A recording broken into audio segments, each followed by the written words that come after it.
Hey guys, this is Brian with Cajun Cardboard coming at you from the great state of Louisiana. Today we've got a special guest and we're going to be doing a 2022 NBA draft discussion where we talk about the lottery picks from last night. So picks 1 through 14.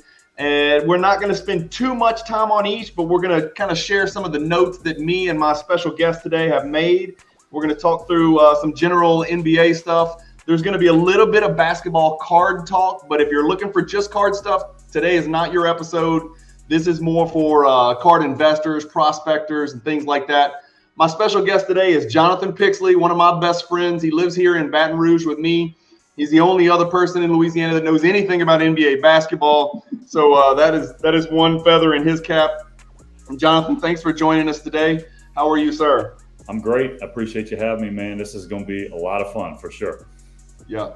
I told Jonathan before he came on, this is going to be just like us kind of sitting in the living room watching the draft together, just kind of talking about what we see. Not a lot of organization or professionalism or like concise thoughts, but it's just throwing ideas out there and bouncing questions off each other and just kind of getting each other's perspective on it.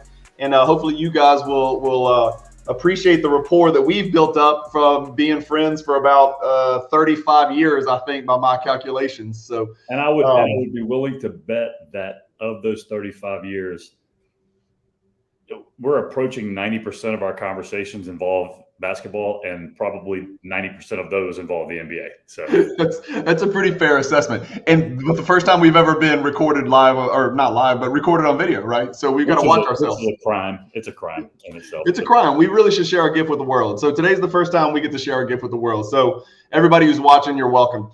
So Jonathan, just tell everybody in a nutshell, give me a 2-minute spiel on you, your basketball background, your basketball career, your coaching career, and what you're doing now as far as training. Yeah. So, grew up in Baton Rouge, played at the same high school that Brian did, and was fortunate enough to earn a scholarship to a Division I school in Birmingham, Alabama called Samford University, and not Stanford, Samford University, where I played for head coach John Brady, who promised me that we would play LSU, which is one of the reasons I ended up there. And my senior year, we came back home and beat LSU. And then miraculously, he got the job the next year at LSU, ended up leading them to a Final Four. Had a brief run in the NBA Summer League, worked out with the Spurs in Atlanta, and spoke to Jerry West and Mitch Kupchak with the Lakers, and was hoping I'd be one of their 2 second round picks that year, and did not get drafted, but went out there anyhow with a free agent team. Got hurt in the 3rd or 4th game out there. My career was over. And so I had to come back to Baton Rouge, got into coaching, where I coached at a high school here in town, the Dunham School, for 20 years, won multiple state championships, developed a private lesson and AAU business, which Brian was a huge part of our AAU business, which led into a Nike contract as well, which I think if we went back, we probably wouldn't do that again. But nonetheless, right. The AAU world was a lot of fun for us. And so now that has all developed into a facility here in town that my wife and I run, and I train NBA and college guys. In fact, was in the gym just a little while ago with Skylar Mays, who plays for the Atlanta Hawks, who played with us in our Nike contract. So that's it. That's me in a nutshell. That's where I am, and loving life right now. I can't believe you left out the Kobe Bryant part of the Summer League. Like, that should be what you lead with, don't you think? No, name dropping Kobe Bryant, wouldn't that be the place to start? Well, if Kobe, God rest his soul, were alive today, he wouldn't recognize me in a lineup. So I guess I kind of left that. He would probably confuse you. I was in the same gym as Kobe, yeah. Watching him work out when he was 19 years old, when I was with LA out there a little bit. And I did at that time.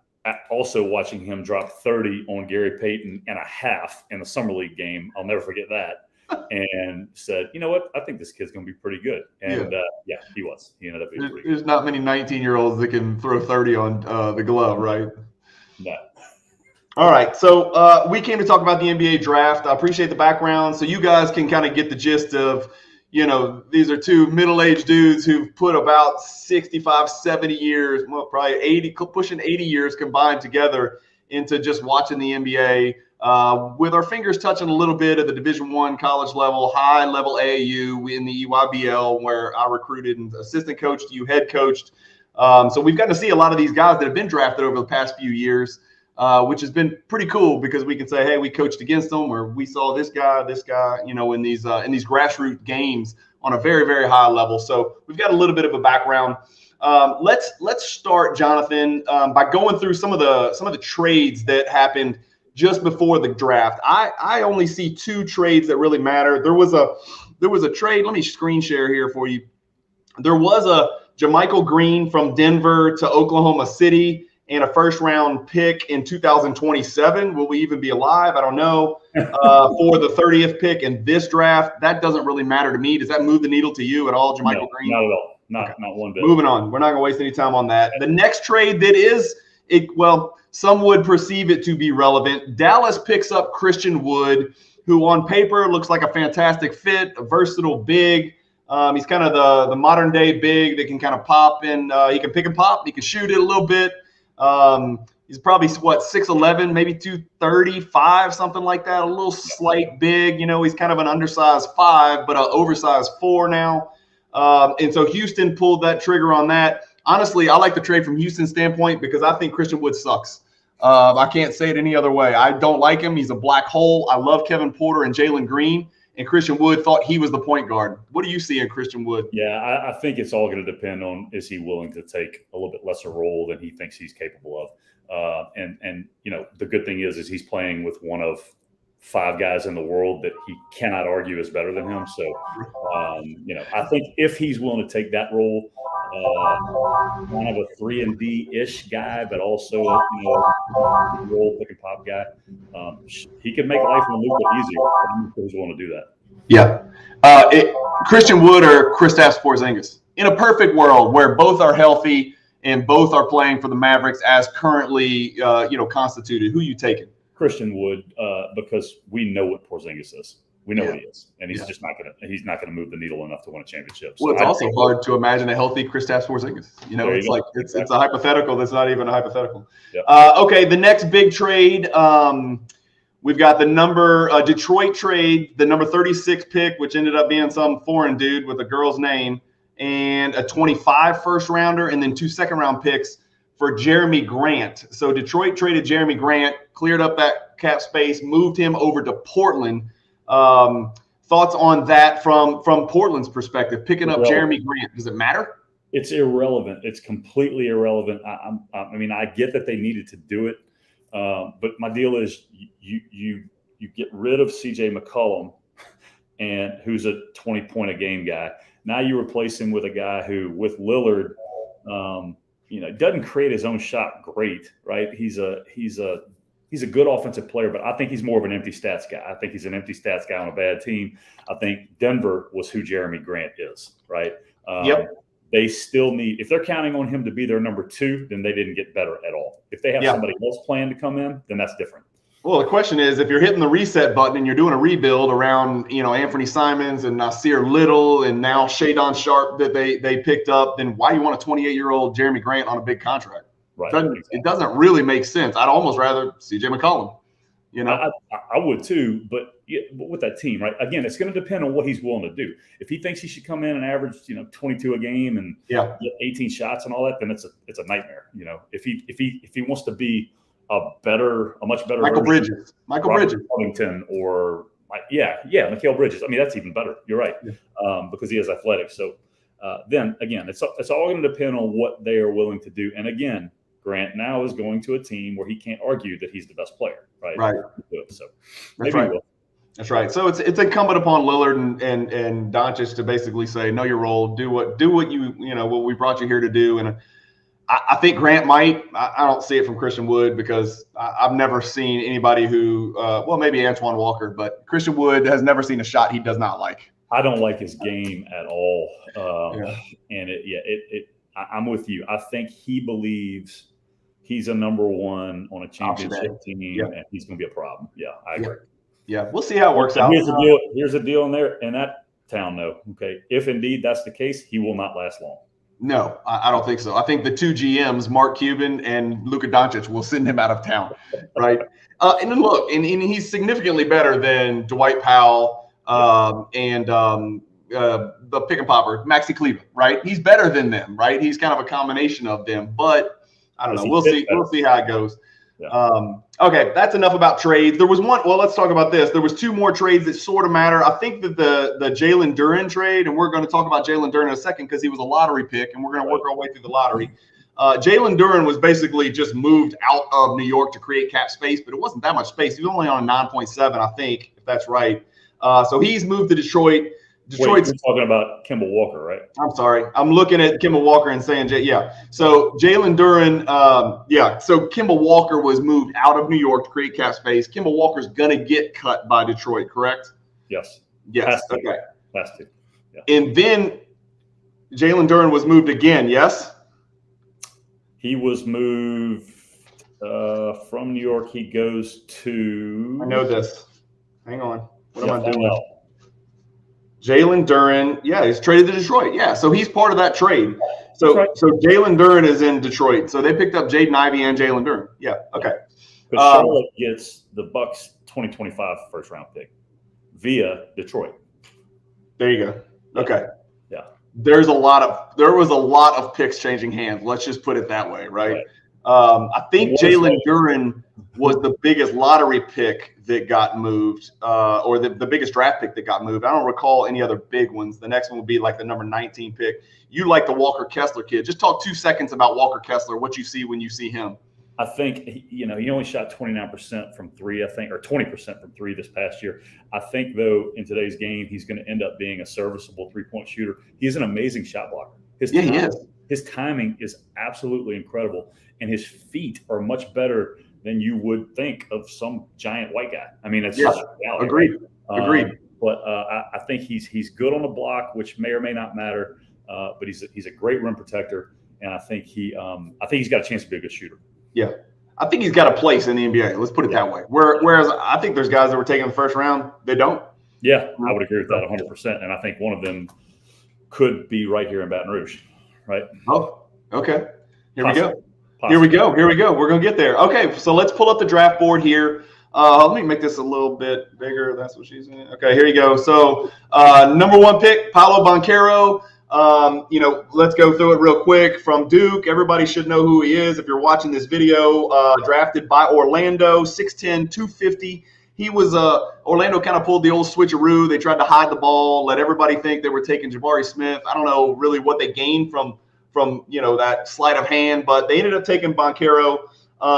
My comps, and we're going to talk a little bit more in detail about him, but my comps for Boncaro, I think he's a less athletic Blake Griffin, but sort of a Carlos Boozer. What do you see when you see Boncaro? Who do you see?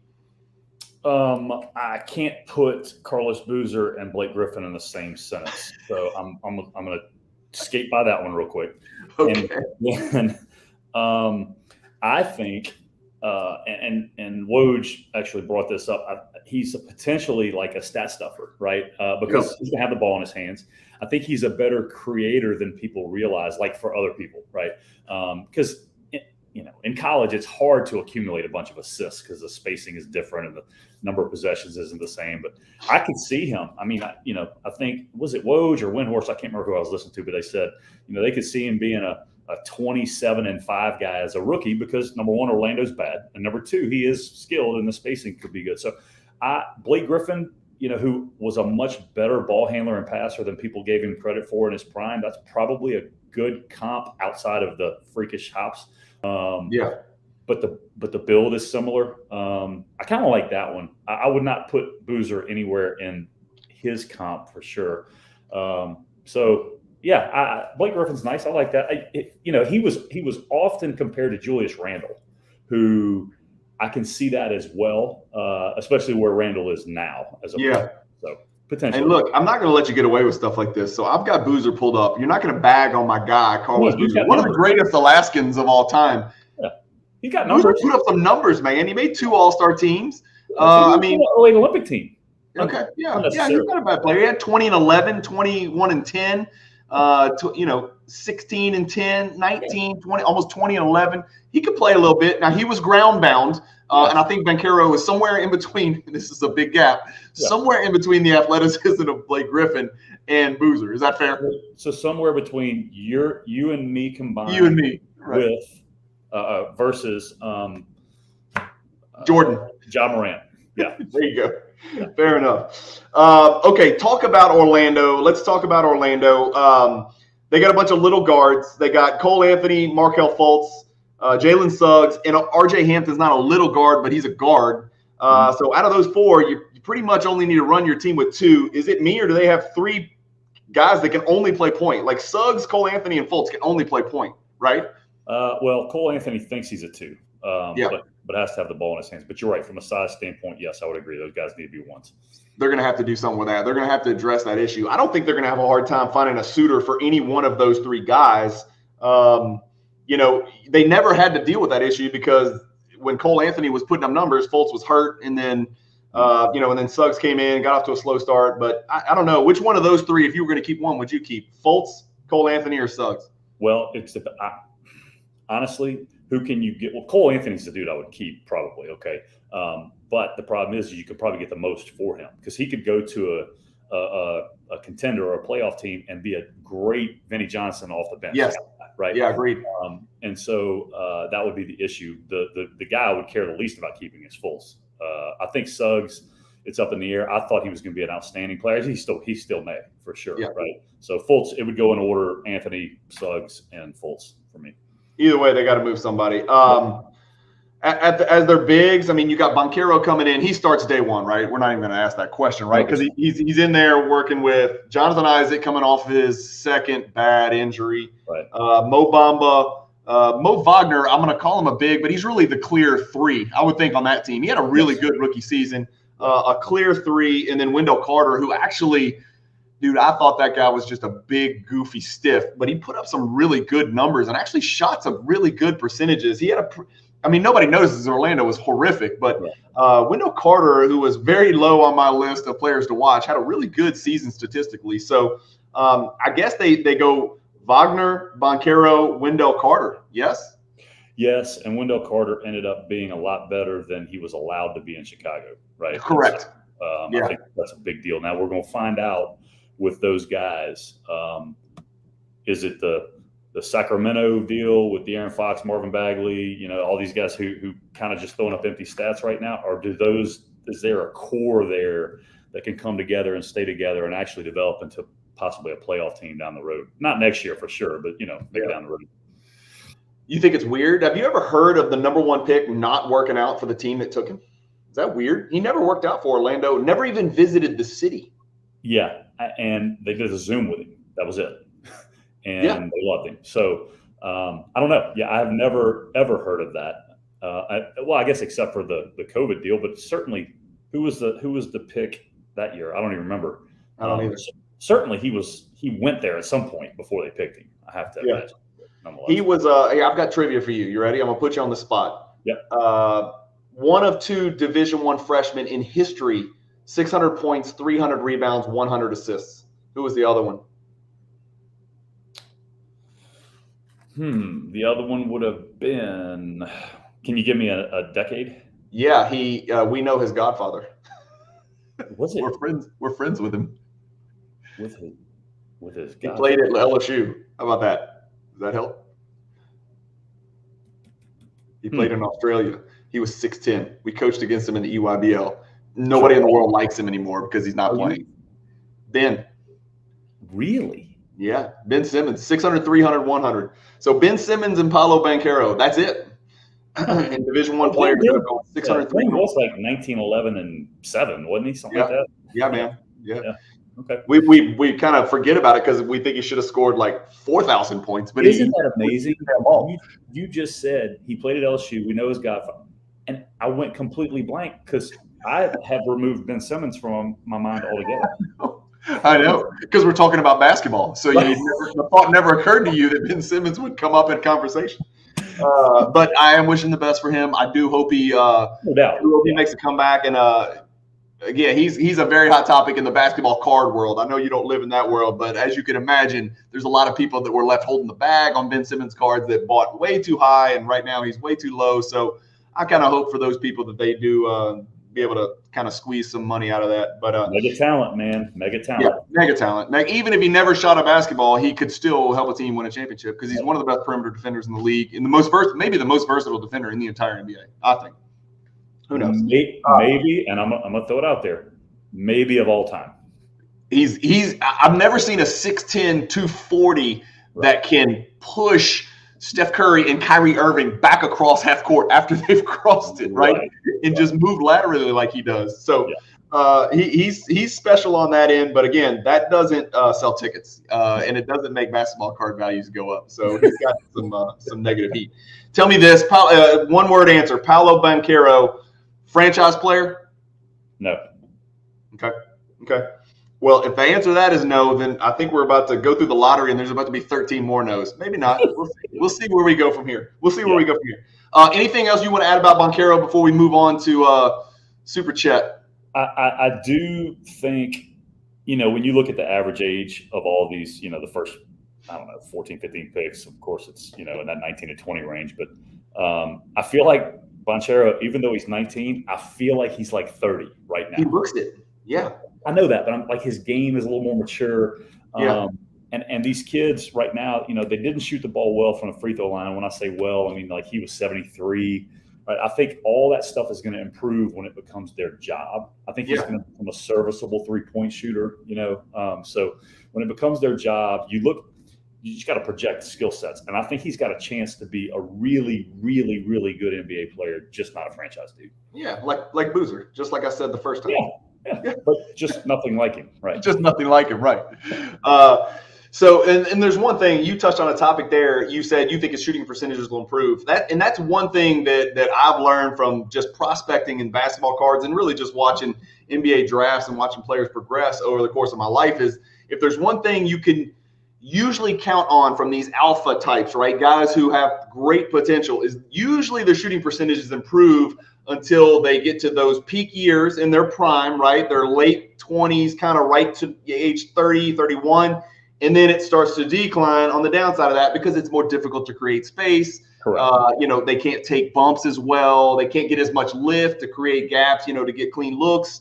Right. And so that's one thing that does increase in the NBA. And then the one thing that I know translates from college to the NBA usually is rebounding, they say, right? Like if you're a mad, big-time rebounder in college, you're going to be all right in the NBA rebounding the ball. But shooting usually progresses when you get in the NBA. So there's our thoughts on Boncaro.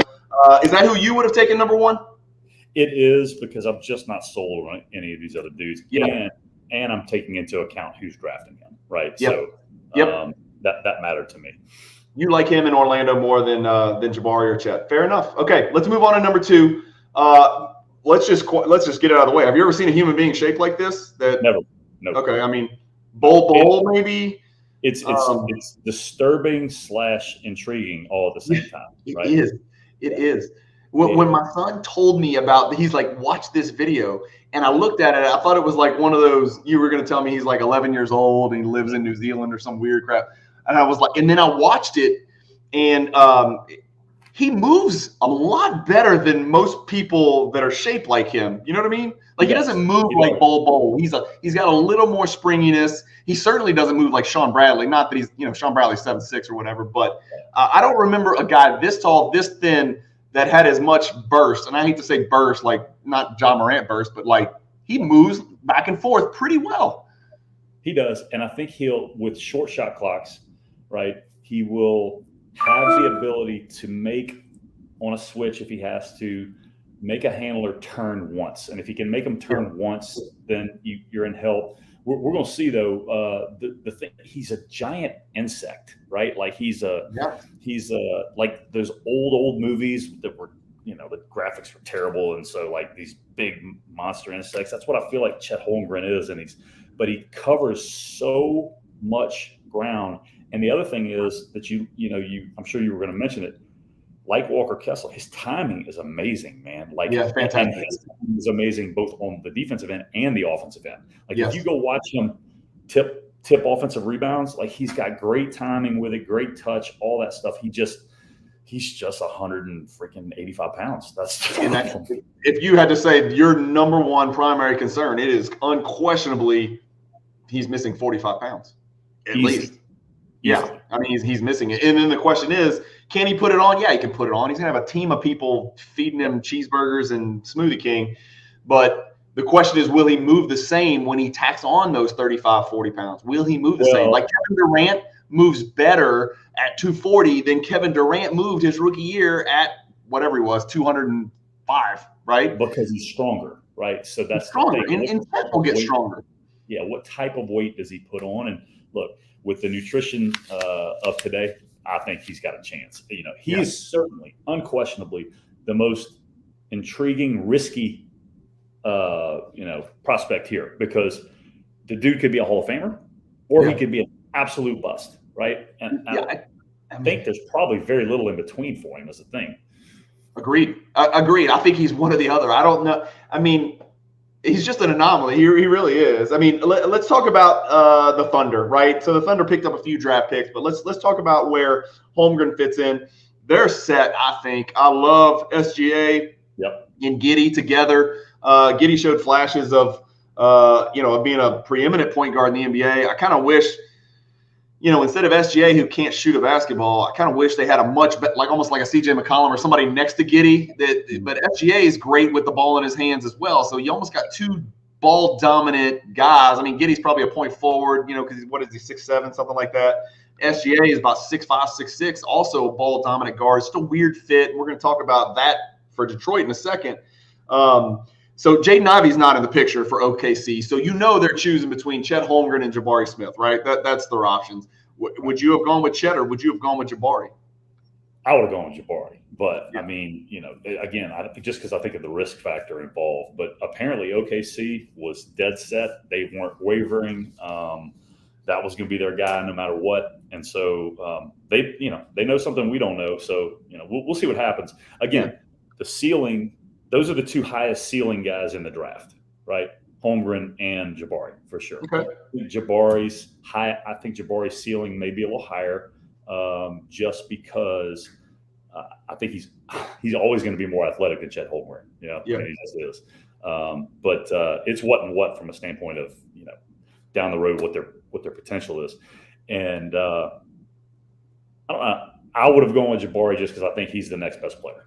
Yeah, I would have too. But I would have taken Chet. Well, again, it depends on your personnel, right? Because we haven't gotten to a team, and we're not going to get to a team anytime soon that should take Jayden Ivy based on fit, right? That's Jayden Ivy is my best player in the draft. Yeah, all right, that was one too. Yeah. Are you okay? Cool. So we haven't talked about this beforehand. That's my best player in the draft. If, for instance, fill in the blank team that needs the Knicks, for God's sakes, if the Knicks had the number one pick, Jayden Ivy. That's what I'm going to say. Knicks take Jayden. Anybody that needs a point guard like that, or the Celtics, for God's sakes, right? Jayden Ivy. Clearly, that would be their number one pick. So the thing about the Thunder, Jonathan, just a couple of notes. They have 14 picks over the next 5 drafts. That's insane. Not only can they not use 14 picks, but they could package those to bring somebody in with the initials of KD, I'm hearing, as a possibility. Could you imagine if KD follows in the footsteps of LeBron and goes back to his original franchise where he couldn't win with, and then wins them a title with a bunch of these guys that are going to develop? Problem is, all of these guys are still in the process of development. No way. You're shaking your head. There's no way KD ends up there. It's all fluff. Yeah. Now, if people of the caliber of Kyrie Irving and Kevin Love show up in their primes as well, then sure, let's talk about it. But with what's there right now, it's not happening. Yeah. Do you think, yes or no answer, Chet Holmgren ever scores 20 points per game in the NBA? Yes. Really? Yes, I do. Okay. Well, if he scores 20 points per game, he's an all-star, because he's gonna average 8, 9, 10 rebounds a game. Yeah. He's gonna shoot a great percentage, I would think, just because he's got so many easy buckets, and he's gonna block a hell of a lot of shots. I think he'll block shots. I think he will at some point in time average right around there. And I do believe he'll be an all-star down the road. I can see all of those things happening. Going back to Jayden Ivy, I think Jayden Ivy can average 28 in the NBA. Yeah. I'm with you. I'm with you too. Yeah. And we're going to get to him in a second, because he strikes me as a bigger Morant. So my two player comps. Sorry, I forgot my player comps. You love them so much after the boozer. I've got Porzingis minus 45 pounds, and then I've got Bol, but significantly better. So really, we're just making stereotypical comments based on the way people look and they're shaped, right? Because he doesn't play like either one of those guys. No, but Porzingis is the closest thing to it. Yeah, right? I agree. So, I agree. Hopefully he stays healthier. If yes or no, he breaks an arm or a leg in his first season because he's just the smallest kid I've ever seen. Let's take it a step further. Yes or no, he breaks 2 at one time. Well, I'll tell you what he didn't do to help his case for keeping all of his bones intact. Did you see the interview where they asked him who the best player in the NBA was? And he said, me in 2 weeks. Oh, that's not enough. How about putting a big fat target on your back, right? I mean, that was poor judgment. I don't like that. He would not have said that in the 90s when you could actually take people out and it'd just be a foul. So he wouldn't have made it to the draft. He probably would have disappeared, right? Vernon Maxwell would have tracked him down, or Alvin Robertson, or one of those cats, right? Just took him out pre-draft. So yeah, a lot of people are throwing out Chet Holmgren is just like KD. He does KD things. Not there. A lot taller. Well, not a lot taller, about the same height, but much thinner. But KD, the one thing I'll say, the only parallel between these two guys is people are like, KD is one of the greatest shooters of all time. Yeah, he is. Guess what? He shot 37% his rookie year, 38%. And the reason was he couldn't get easy buckets. He didn't weigh enough. And so every time, he tried to create space, he couldn't get people off of him. He never got easy buckets at the rim. He wasn't strong enough to blow by. And so when he was shoulder to shoulder, he couldn't shoulder through contact and carry people to the rim like he does now. People still act like he's skinny and he looks thin, but he's about 240, right? I mean, that's a big difference between 195 and 240. He's a lot stronger. And the other thing is, KD was already he's become an elite ball handler, but he was already a serviceable ball handler when he entered the league, right? And I know Chet Holmgren is serviceable as a ball handler for his position and his height, but he's not an elite ball handler. So here's where I think he's going to run into his biggest problems. I think the issue is, you talk about, okay, well, is he a 5? Is he a 4? Well, who cares what that is, right? My issue is this. How's he going to deal with a 6'7", 6'8" athlete in a small ball lineup who, when he tries to post, which is going to be not as often as it used to be, right? He's going to get shoved off the block. Bam Adebayo. Yeah. Bam Adebayo's 6'9", though, right? Okay, yeah, use him. That's fine. Or that guy can now get up underneath him and not let him move, right? Yes. Because his feet are so good. So what happens then? Is he able to get separation? Is he able to do, Dirk type stuff where he just shoots it over guys? Yeah, that's the question. Yeah, that's the question. Can he get you in the mid range and be a one dribble spin fadeaway, a one dribble spin pump fake, those kind of things? I don't know. He's got a really good IQ, so we're going to see. All right, enough on Chet Holmgren. He's unique. He looks like a giant skeleton. I think he's must-see TV because I like watching Giddey. I like watching SGA. I like watching him. And then every game there's a chance that Lugens Dort murders somebody. So that for that reason, League Pass OKC is a must, right? You have to check in on Lou Dort. You have to because he would be one of the greatest UFC fighters in the world. I'll stand by that. Okay. Yeah, Kimbo Slice and him would be a great fight. Exactly. Okay, number 3. Let's move on. We got our guy Jabari Smith, the guy everybody thought the day before was going to be number 1. Let's pull him up. He is from Auburn University, of course. Got drafted by the Houston Rockets. This is one of my favorite League Pass teams. For those, you probably don't know. Well, I love Kevin Porter Jr. I'm a huge Kevin Porter Jr. guy. He never gets mentioned. They talk about Jalen Green all the time, but Kevin Porter Jr. never gets mentioned. Jabari Smith is 6'10". I didn't see his weight on here. What do you think he is? Maybe 215, 220? Yeah, they list him at 220. 220, okay. Yeah, so we'll go there. Yeah, 6'10", 220. Okay, not Chet Holmgren, so a little bit thicker. They were in a no-brainer spot. They had absolutely no choice. Fair? They were going to take at the 3 spot one of those big 3 bigs, no matter what. It didn't matter who it was, and they probably would have been okay with any of those 3 just because based on team needs, all 3 of those guys fit what they have. Correct. And again, especially listening to post-draft info, it was that Holmgren was stuck at 2. OKC was taking him for sure. So ultimately, it was either Boncaro at 1 and Smith at 3, or vice versa, which we all thought it was going to be Smith at 1. But Vegas has a way of finagling that a little bit. Yeah. No, well, and you got to remember, people see odds in Vegas and they're like, oh, well, this must be. It doesn't necessarily mean what's most likely. It's Vegas trying to spread money, right? Vegas trying to make money on the spread. So if they're getting too many bets in one direction, they're going to move that line to make sure they get an equal number of bets. They're just trying to balance bets, right? And so a lot of people forget about Vegas odds. They're a little bit different than what they think they are. They manipulate those. So I heard in a workout, I've heard numerous scouts say Jabari Smith's the best shooter in the draft, which is saying a lot for a 6'10" guy who's going to play probably the 4, in some small ball 5. Mm-hmm. I've heard he made 45 out of 50 NBA threes in his workout. Now, again, that's in an NBA gym, right? But that's still 90%. That's a lot of NBA threes in a workout. And maybe just the sun was shining on a dog's ass one day. But I don't think Boncaro was going to make 45 out of 50 threes on any given day. No, and I wouldn't think anybody else in the draft would, except for what was the kid's name in the second round, the foreign kid. Anyhow, I'll remember it later. We'll figure it out. But nonetheless, I think that your issue with him is simple. First of all, when I watched him play, first time I saw him play this year, it was an SEC game. I can't remember who they're playing. It might have been Kentucky. But his release is phenomenal. Okay, yeah. And it is. He shoots it really easily. He is fundamentally sound. He can catch it at the pinch post, turn face up, and just shoot it over you. But when you look at the numbers, okay, he shoots 42 from 3, but only 42.9 overall, right? And I think that's where lack of physicality is going to be his issue. And you look at the Rockets, and I know you like that as a league pass team. I think it's a team full of diseases when it comes to offense. And I think he may struggle with that because he's not going to touch the ball nearly as often as he was. And he really, if you watched him play in college, he really wasn't super, super aggressive and super, super assertive. Now he's granted, he's a freshman, and I just look at, you got 2 mega alphas on that team already offensively who can score the ball. And then you got a young kid coming in. I don't know, man. I don't like the fit. I really do not like the fit for him. Yeah. Personnel-wise, it makes all the sense in the world. Sure.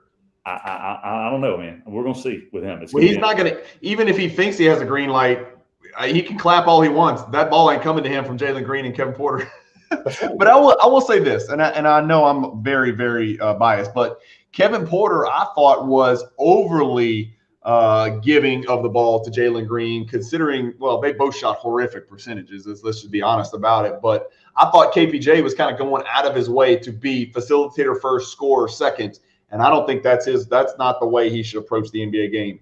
He should approach the game as, I'm going to drop 40 on you unless you try to stop me and you help and you trap and do those things, and then I'll start passing the ball. But, again, all these guys are babies, Jonathan. I mean, these guys are babies. They're so young. I mean, they're 4 years behind Jason Tatum, who everybody's like, well, Jason Tatum's still just a baby. Well, he's 23, 24, whatever. I mean, these guys are even younger. So, especially at that perimeter, at the point guard position, it's just really hard to develop that soon, that fast. John Morant's just a freakish exception to the rule, But take into account when Jason Tatum came into the league, when John Morant came into the league, when you take some of these other guys, okay, they played a higher level of winning basketball than Jalen Green and Kevin Porter did. Yeah. Okay. It festers. It festers, Jonathan. Yeah, and look, that's me coming off of a series where I watched Jason Tatum really struggle in the finals because he forced too much stuff, right? Yeah. But the reality is he comes in the league. He's not the main guy because Isaiah Thomas was on the team at the time. And, I think that, those guys were super interested in winning. I don't think those guys in Houston are interested in winning. I think they're interested in the limelight and the stats and the money and all that. And look, I may be 100% wrong. I don't know any of them, right?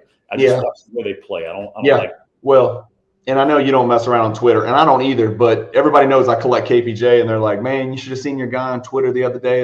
He and Jalen Green were at the beach. They were drinking. They had cigars, and they had girls everywhere. And it was like, he needs to get his ass in the gym, man. They need to get their butt in the gym. And they were like, he had a shirt off. He didn't look real lean. And I'm like, well, that scares me as an investor, you know. Yep. That would really scare me as the GM of Houston because those two guys pretty much dictate everything. You're right. Cancerous type attitudes can fester. The good news is they got the biggest cancer out of there, Christian Wood. But we'll see if these two guys apparently like each other. And so sometimes that will bring a team together. They seem to like each other despite the fact they're always fighting over FGAs, you know. Yeah, no doubt. All right, so can they move John Wall? That's the question. The Rockets can move John Wall and bring in a Jeremy Grant type guy, you know. They're not going to bring in some super all NBA guy. They're not going to bring in Bradley Beal because he's duplicative of Jalen. But can they bring in like a really good 3-and-D guy if they can move Wall's contract? Does that move the needle at all for Houston, or they're just like at least 2-3 years away? No, they're at least 2-3 years away for sure. And I think they're going to have to move one of their two centerpieces right now.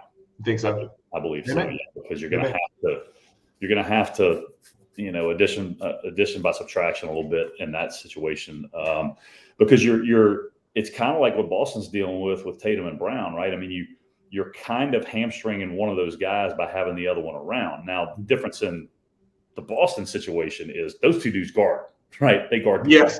Well, one of them especially, yes. Yeah, but the Rockets do not. So you're going to have to move one of those guys. They do not guard. I know that from watching League Pass. And maybe that comes with maturity. I don't know. But they aren't right now. That's for sure. Right.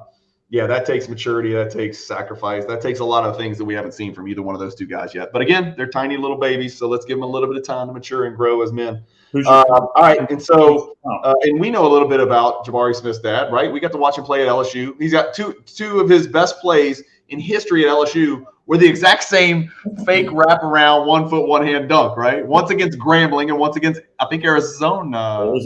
Arizona, yeah. So same move twice. Both were exceptional. So that's what we remember about Jabari Smith. We really like him. He was there when Stromile Swift was there, right?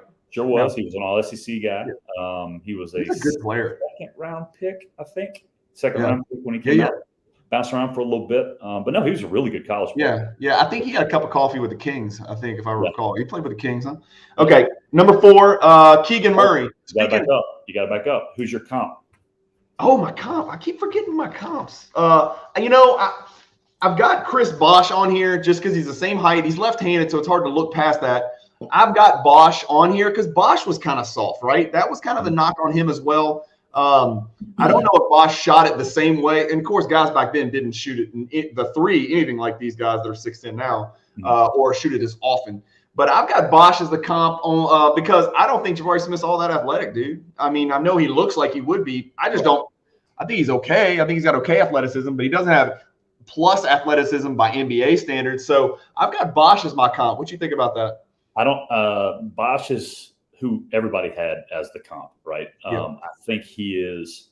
I think Bosh was a better defender when he was younger in Toronto than Jabari Smith is right now.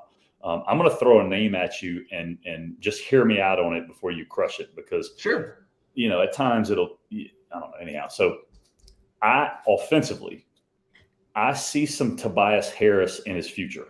In other words, he's going to be a better three-point shooter than Tobias Harris is, okay? But just a guy, I think he's going to be a better creator than people realize 2-3 years down the road. I think he's going to be able to 1-2 dribble pull up. I think he's going to be a good, pick and pop and rip guy, getting to the rim potentially. The spacing is so much different. So while Tobias Harris is never going to be a great three-point shooter, and I think Jabari Smith is going to be a great three-point shooter before it's over with, that's the one definitive difference. I see some of that in his future. It's not right now, but I see it potentially. Do you, if you had to say that 14 years from now when Jabari Smith's career is over, is he closer to Tobias Harris or is he closer to a Hall of Famer like Chris Bosh as far as statistical accolades and accomplishments in the NBA? The ceiling's high, man. It would be closer to Bosh, I would say. I think so too. Yeah. I'm not going to go out on a limb here and say he's a Hall of Famer because Bosh would have been. And Bosh's numbers would have been, I mean, dude, if he had stayed healthy and he had never teamed up with Wade and LeBron, his numbers would be preposterous. I mean, look, I've got it pulled up early in his career. I mean, he's 22 plus and 24 plus in Toronto. Dude, look how many stars are next to his name. What is that, 10 All-Star team? I Made an all-star team damn near every year he was in the league from age 21 on. Yeah, he made 11 all-star teams. I mean, he's a 22-10 guy. That's not normal. So especially not for a full decade. So okay, so we're done with Jabari. We're moving on. So we knew a little bit about Jabari's dad. We really know something about Keegan Murray's dad because we played AU basketball together. Our sophomore year, we went to the national tournament back when the national tournament actually meant something. We went down to San Antonio with our team from Louisiana. And back then, every state got, well, not every state, but most states got 2 teams into the national tournament, and you just played a big, giant-ass tournament, right? I don't know if Alaska or Hawaii had teams, but most states you could get 2 teams eligible. And we got to play against Kalamazoo, Michigan, and they had an absolute phenom monster who looked like a 27-year-old grown man named Keegan Murray.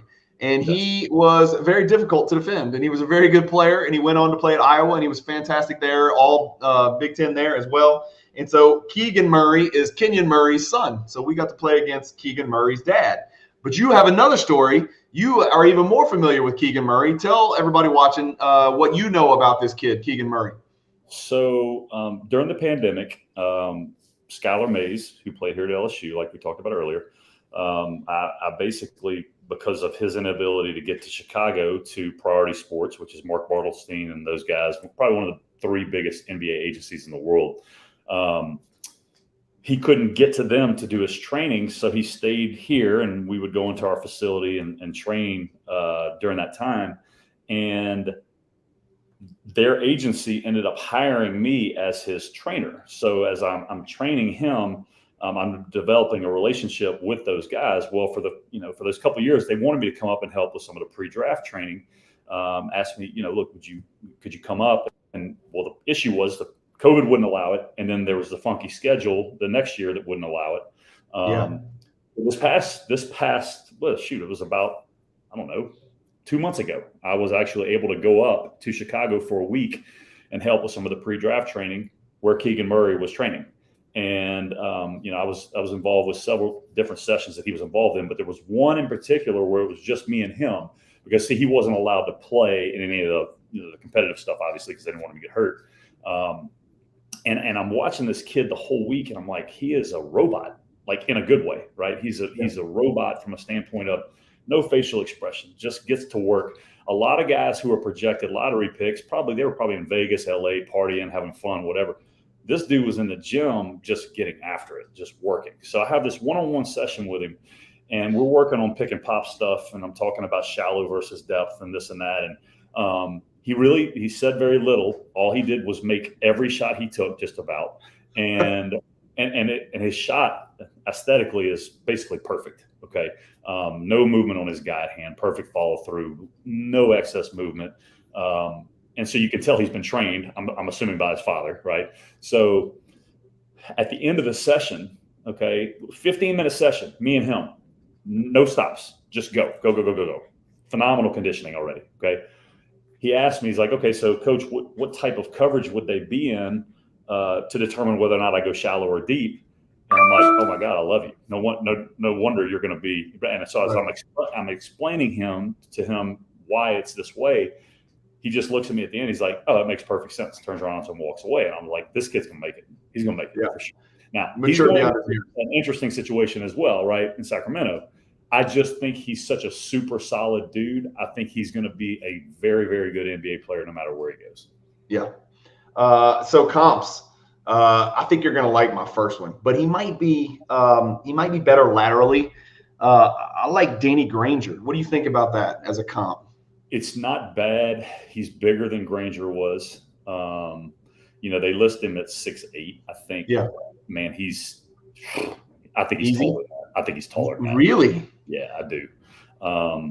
I like, everybody wants to call him Pascal Siakam. Oh no. Yeah, I don't see that. Hell no. I don't see that because he shoots it better. Siakam's turned into a decent shooter, but he shoots it better today. Yeah, correct. He shoots it better right now for sure. And he's more efficient with his movement too. Yeah. Right? So Granger's not bad. What do you think about Glenn Rice? No. Glenn Rice was an elite shooter. And what do you think about Paul George? A smaller Paul George. Paul George, when he got in the NBA, was 6'8". He grew to 6'2". Correct, but Paul George was a handler already when he came into the league. And Keegan's not a handler. He's not a. No, he handles it okay. He's just not going to be an initiator, right? Handle it to score. He can handle it to score. We talk about handling and ability to dribble the basketball. There's a couple of types of ball handlers in the NBA. There's guys who initiate offense that are high usage guys that get other people involved and create opportunities for the teammates to score. That's handling to initiate offense, right, and for the sake of handling oftentimes. And then there's just handling to get yours, as they say on street ball. Keegan Murray can handle the ball to get his. Yes, and he's not going to be a guy who you put into pick and roll action as the handler, right? He's not going to do that right now. Maybe eventually, but right now he would be the pick and pop guy. I just think if you go back, if you watch any film of him ever, his movements, there is zero wasted motion. Zero. Yeah, I've watched it. And the other thing, which is, and guys like this, Brian, we've seen a million of them, guys who you don't feel like they're playing very hard or moving very fast, but their guy never goes by them. Yeah. They get every defensive rebound. Yeah. They're able to get by their guy if they want to. They can create space. They never get their shot blocked. I mean, he's just that guy, Yeah, you just described me in my 20s. I can't believe I've got so much in common with Keegan Murray, right? I'm probably a little more athletic, and probably a little bit worse attitude. Probably a little more confident too. You're more in the Jalen Green mode back then. Yes, I am. You're right. I'm in the background of the beach photo with Jalen and KPJ getting it. So this was the team. I'm just going to call it like it is. This is the team nobody wanted to go to. Yes. But if anybody could get into Sacramento and make it work, it's probably Keegan Murray. It sounds like good head on his shoulders, good mom and dad, good solid foundation, a pro's pro, ready to just teach me, show me how to be a pro.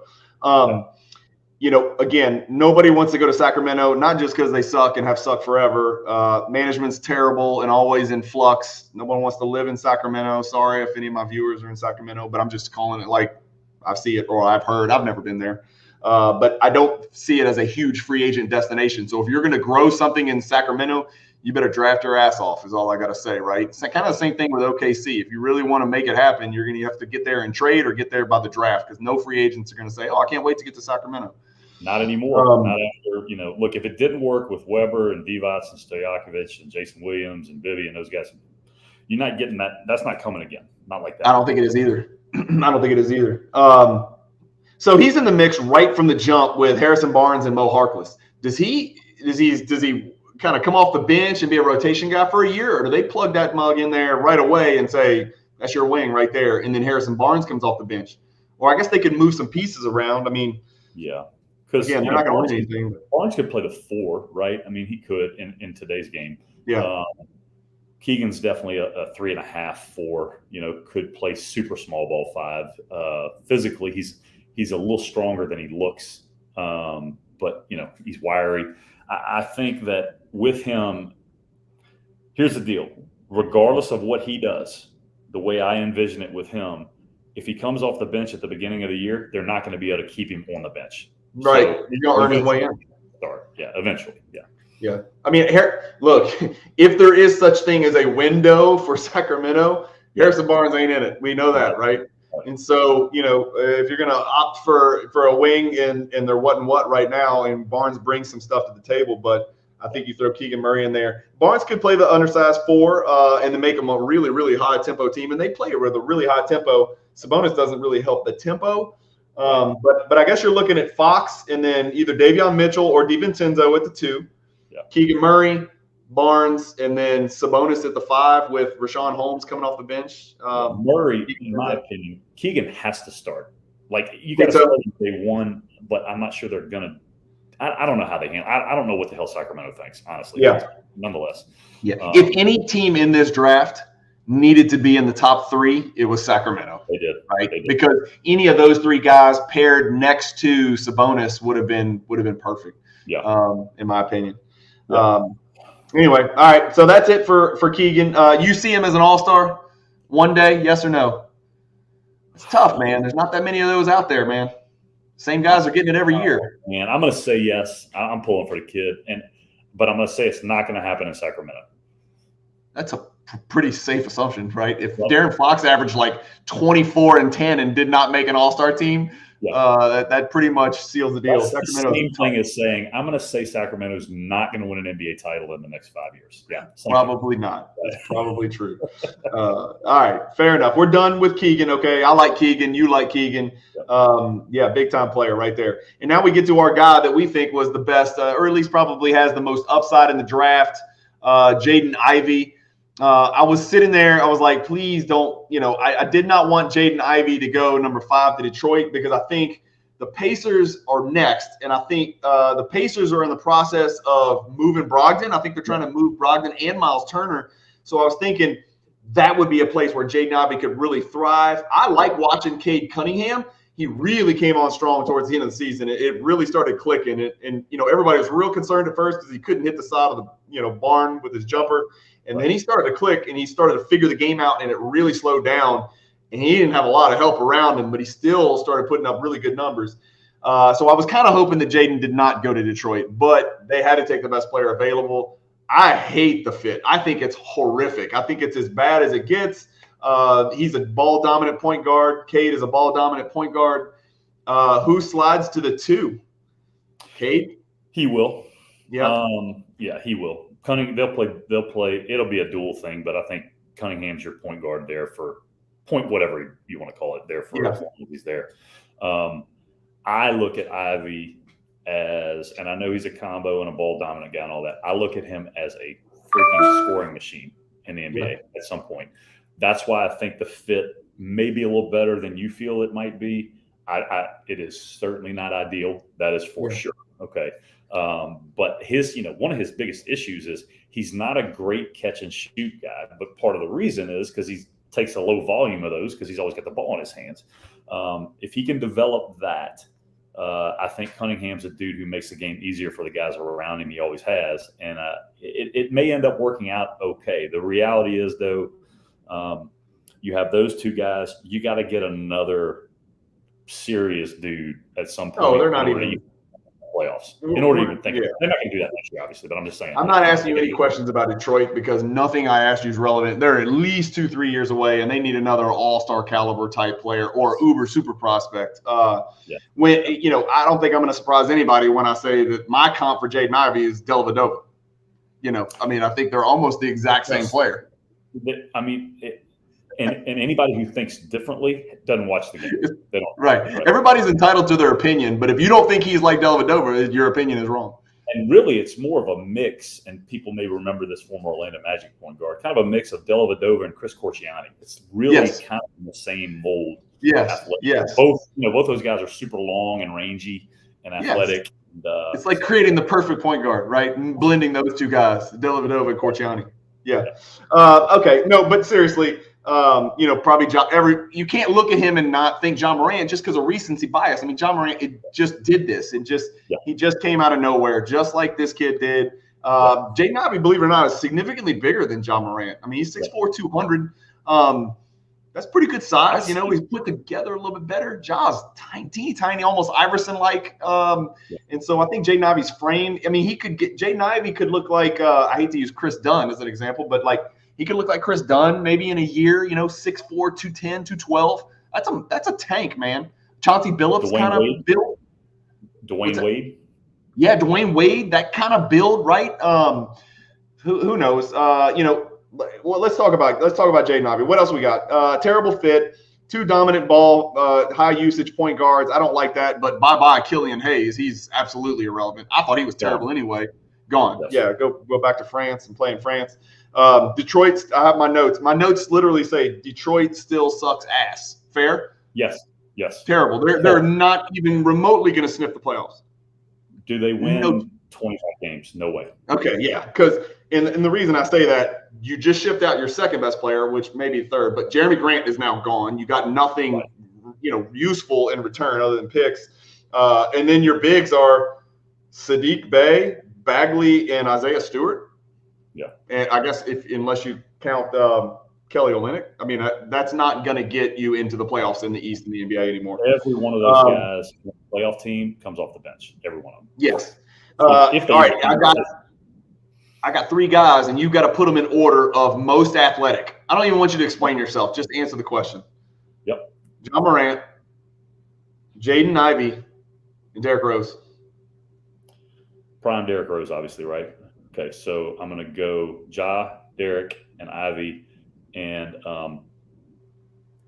let's just say that all three are absurdly close.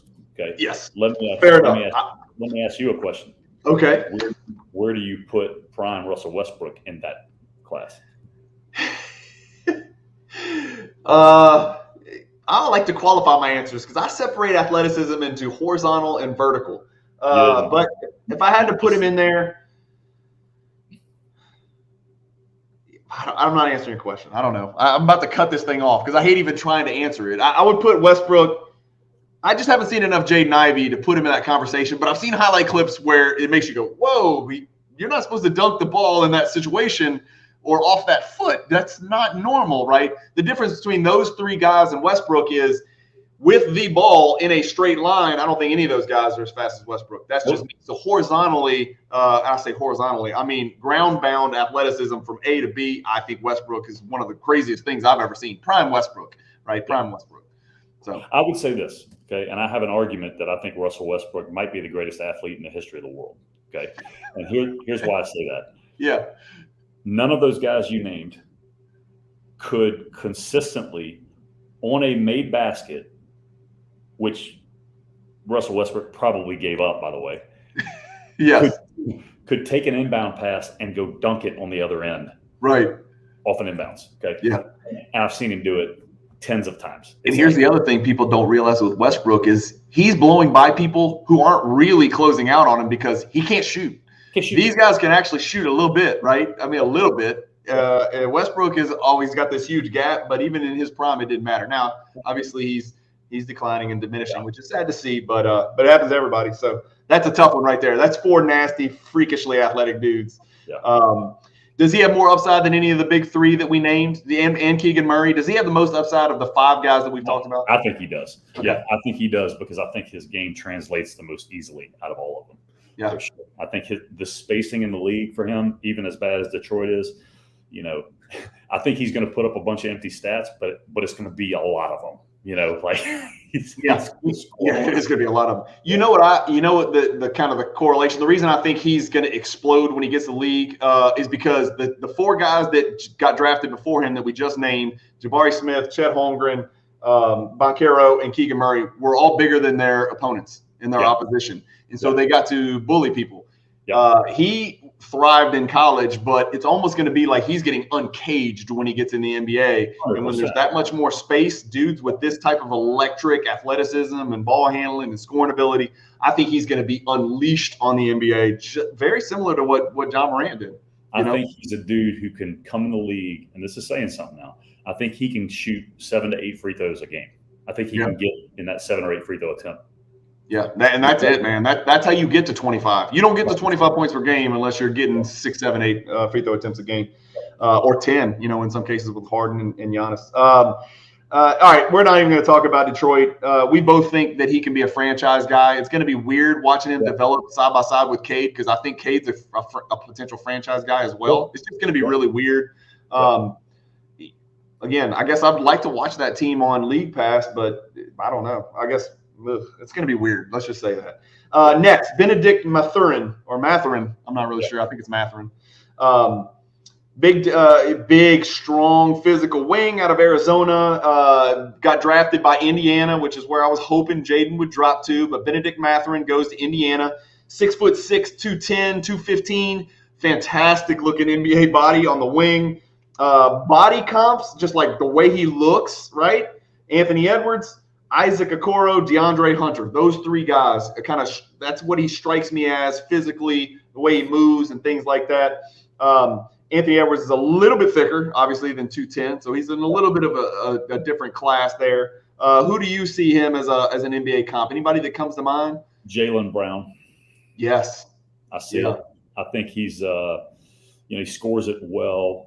Great comp. With another really good player as well, another first-round pick.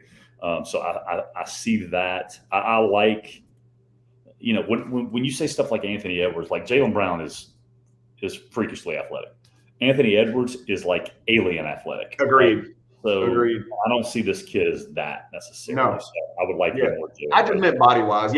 Certainly I'm not comparing his athleticism to now I might compare it to Jaylen Brown, who's a very, very elite athlete, right? But, yeah, you're right. Anthony Edwards is in a whole other world. Anthony Edwards, John Morant, Rose, Westbrook, LeBron, young LeBron, guys like that, different world. He is a perfect fit for Indiana. If I'm not mistaken, they're going to move Brogdon. It sounds like they're not taking no for an answer. They're going to find a way to move Brogdon and Miles Turner, and they're going to hit the reset button in a major way. That's going to result in Halliburton, Hield, and Benedict Matheran, I think, as the 1, 2, 3, unless I'm missing somebody. Maybe somebody comment below if I'm missing somebody. Indiana's in terrible turmoil. Just like Sacramento, not a free agent destination. They're never going to get anybody there. The people there definitely love their basketball. I don't know who their coach is. Who's their coach? I don't know. Yeah. I think it's player coach. I think it's Buddy Hield. I think player coach. Yeah. I didn't know if it was George McGinnis or if it was Buddy Hield. Yeah. Okay. No, it's not Rick Carlisle anymore. It's not Bird. That was the 90s I'm thinking of. Is it Detlef Schrempf? Did he come back? No. I don't think it is. I think the Dutchman's coming back to coach him. Right. So I say Indiana's in complete turmoil, and here's why. And you've heard this before, and I'm sure you agree with me. Good in the NBA is worse than terrible. Like if you're terrible, you're getting these bites at the apple, right? You're getting these chances to just like flip your franchise and pick up the next franchise cornerstone. Indiana just keeps being not quite good enough, right? And so they're never getting that dude. They're just never finding that guy. And the only way you're going to build something in Indiana is a trade, or drafting the guy. And so when you're good, not great, and you're good, not bad, you're just kind of stuck in limbo in the NBA. And I think that's something they've tried to address by reducing the advantage that the worst team has in the lottery to get the first pick. So they kind of like change the ping pong balls around. Yeah. But again, if they keep finishing, 19th in the league, I mean, this is kind of what you're going to get, So maybe they struck gold with him. What do you think about Benedict Matheran? I think he's got a chance to be a very good pro as a role player. That's the way I view him. I don't think he's going to be an all-star. I don't think I know I'm comparing him to Jaylen Brown. I'm just saying from a standpoint of when I watch him move, kind of his style of play. But again, look, you nailed Jaylen Brown. Okay, I didn't necessarily think Jaylen Brown was ever going to be an all-star, and he is the first or second best player depending on night on an NBA Finals team, right? Yeah. So I think that I don't think this kid's going to be that, but I think he's going to be, because he's physical, man, and he's going to be a good defender, I think, in the league, multiple positions. So yeah, I see him as a good piece for a playoff team. Maybe he's a guy off the bench, but maybe he's the fourth best starter, whatever it is. But I think he can be a good role player. I don't see how Jonathan.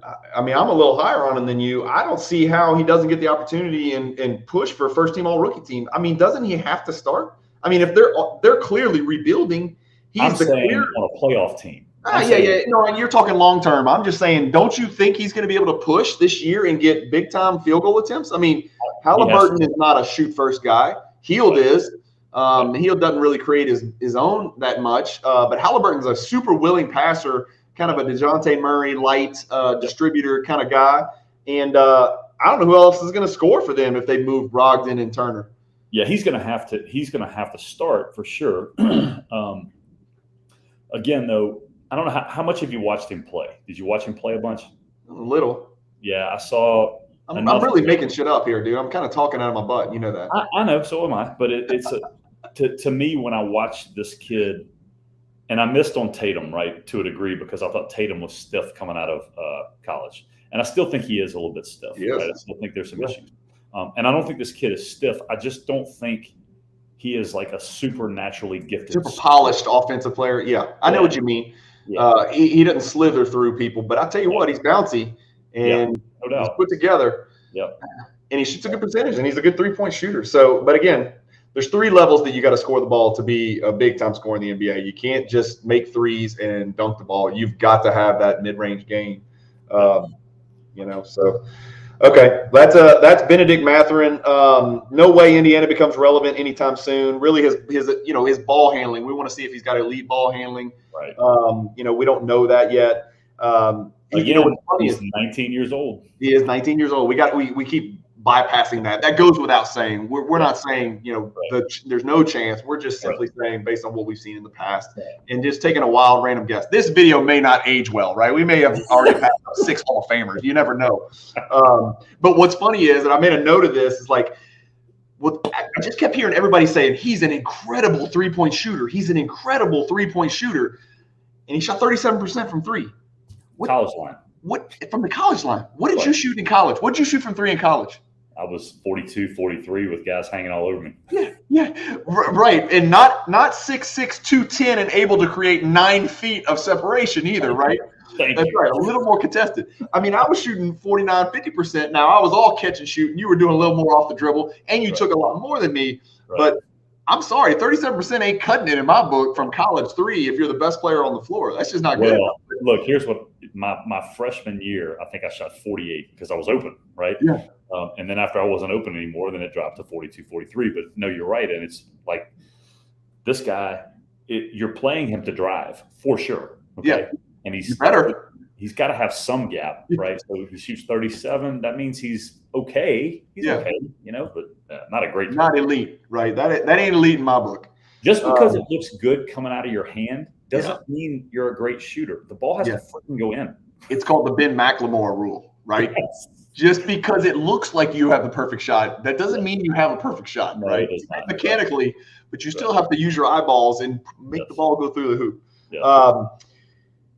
Let's see. I got another one for you. So you missed the Ben Simmons one earlier. I'm really disappointed in that. So I've got another one. In the past 15 seasons of Division I basketball, 4 guys have had 80-plus threes in a season and 35 dunks. He's one of them. Okay. I forgot to write down the other 3, so it's not going to be a good trivia question. But Lonzo Ball was one of them. Lonzo Ball was another one. Yeah. Only 4 guys in 15 seasons, 83s and 35 dunks. Doesn't that seem – it seems like there'd be 100 guys that have done that. That doesn't seem that hard. It's a little over 2 threes a game and a little over 1 dunk a game. It just seems like there's a lot of I don't know. Here's my question for you about that question is Lonzo Ball did it. Did he take 300 threes that year? I don't know. I think he took 700 threes. Okay. Because I think he wanted to make sure he was on the list. He's developed into a pretty good shooter, but it was so bad back then. Gosh. Yeah. He has become better. And thank God I can watch him shoot it now. I couldn't even watch him shoot it when he was in college. That was awful. Yep. We don't know what the starting lineup is in Indiana, but they're definitely not trying to win now. So I think Benedict Matheran is going to have a good chance. If you're a basketball card collector, he's a guy you probably want to look at because his name doesn't exactly roll off the tongue. He wasn't exactly super crazy hyped coming out of college, like Jabari or Chet or those guys. But, I think he's going to put up some really good numbers rookie year with a lot of opportunities. Next on the list is Sasquatch, none other than they keep saying was at Kentucky. And, yes, he was located on Kentucky's campus, but he didn't play basketball for the University of Kentucky. Shadon Sharp, okay? He looks like Kobe White in this picture, but it's not Kobe White. He's a lot bigger and taller and stronger than Kobe White. So Shadon Sharp is from the University of Kentucky, somewhat, sort of. He got drafted by Portland, which is my team that I like to watch on League Pass because of Anthony Simons. You know how I feel about him. 6'6", 200.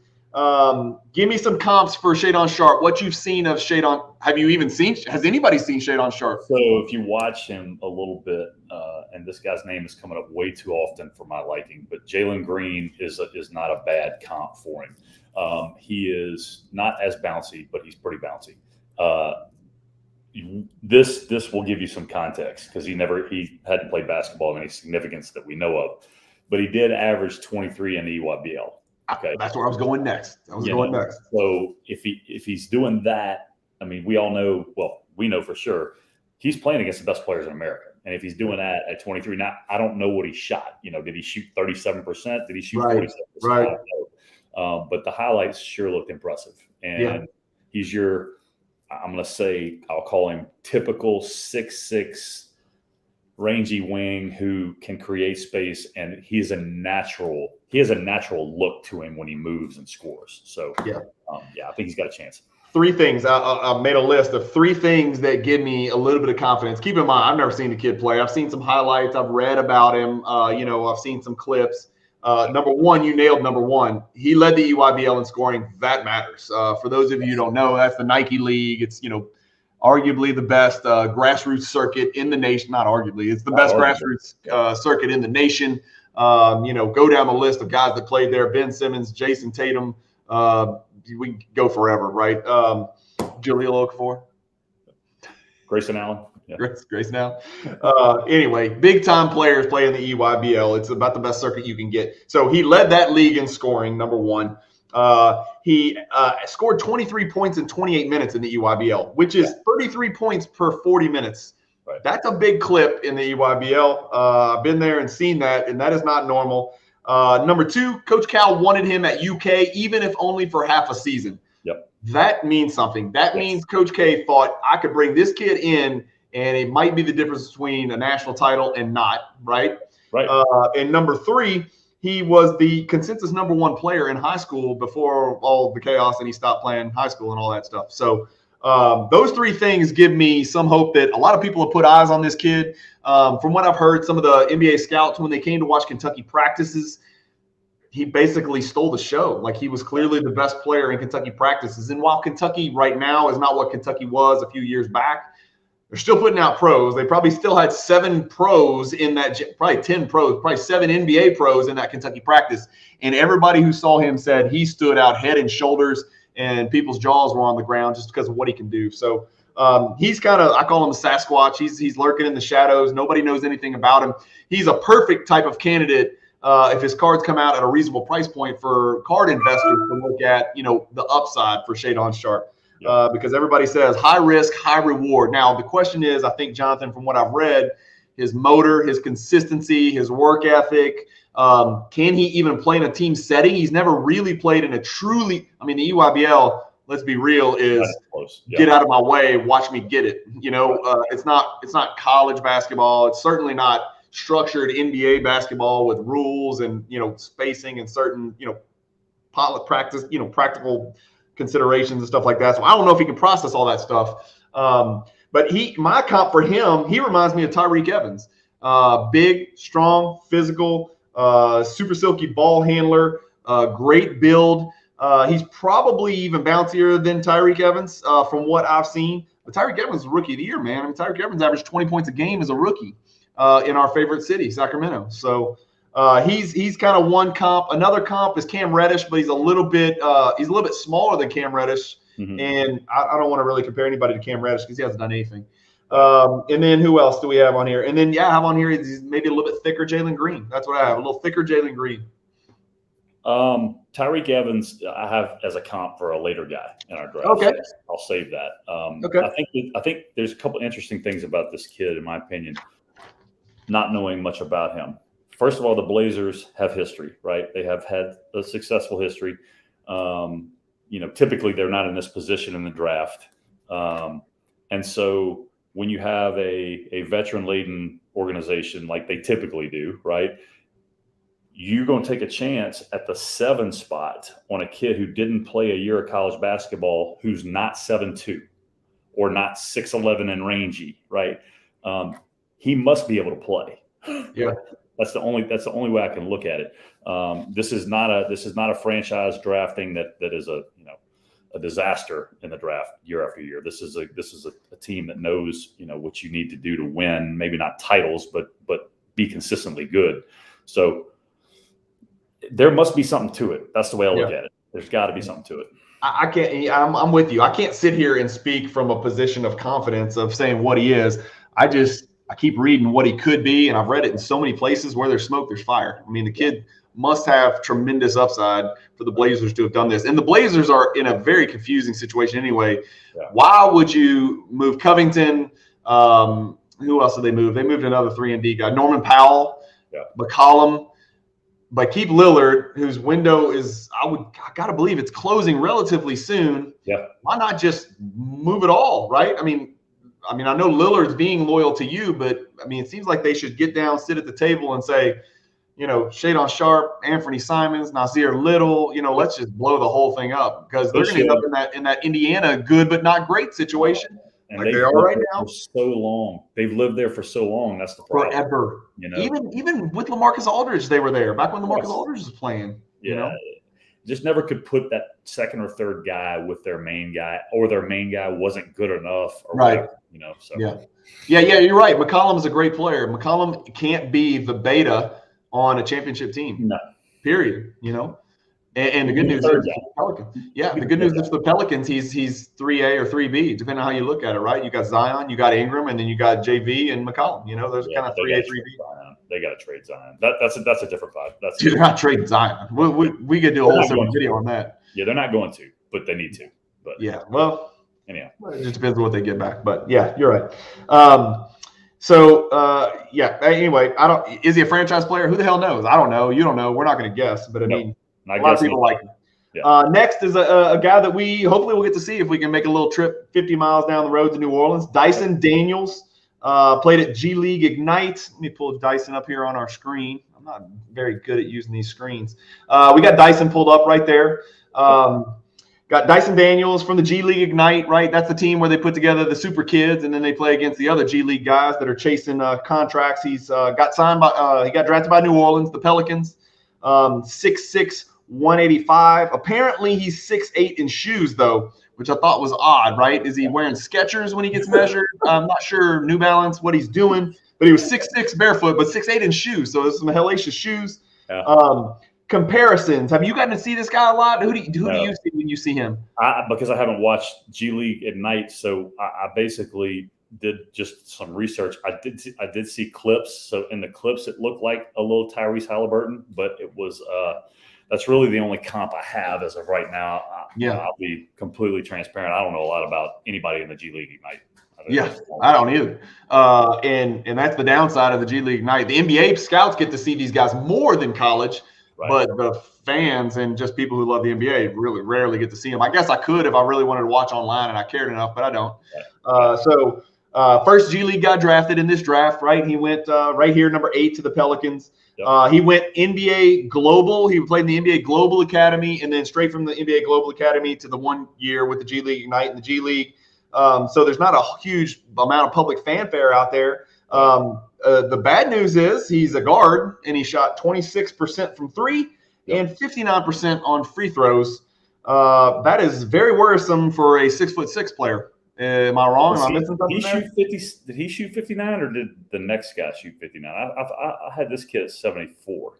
The next guy, Jeremy, also shot 59, but he was 59. I think it was maybe 2/3 of the way through the season, and he may have picked it up. Those were his numbers. Yeah, that's right. You're right. And then he shot 42% from 3 over the last 2 months of the G League season, which, as we know, 42% is incredibly elite now, right? But dude, if he shot 26 overall, what did he shoot before that? Yeah, I know. That's what I want to know. Yeah, we did. Well, you talk. I'll pull up G League stats. Let's see if I can find G League Ignite stats. I mean, if you really want to do that, I will say this: David Griffin, I think, is his track record is proven, right, with personnel understanding and decisions. So, if he felt like this dude was better than a handful of other guys because the Pelicans are in a position, in my opinion, where they could have gone a lot of different directions, right? Where does this guy fit in a lineup of, if Lonzo's healthy, you've got McCollum and you've got Herb Jones and you've got, there's a number of guys. So I don't know. I mean, obviously I'm going to trust. I need to stop you. David Griffin on this one. I need to stop you because maybe I am looking at something wrong. Okay. I've got on here that he averaged 15 games. Yep. 11.9 points per game. Yep. 46% field goals. Okay, not bad for a perimeter guy. Yep. 34.7% from 3, so he did pull it up towards the end of the season. This says he shot 38.5% from the free throw line. That is I pray that's an error. I pray it's an error. That can't, surely that's not possible. I had 45, 25.5, and 73.7. So I've got 38.5. 0.7 made out of 1.7 attempts. Wow. I hope that's not correct. That's from the 21-22 NBA G League Ignite Tour per games, all games, advanced filters. He did pass the ball, and he had really good rebounding numbers for a guard. So 12 points, 5.7 boards, 5.1 assists. Now, the deal with him is everybody talks about how he's just super handsy, like he's in all the passing lanes.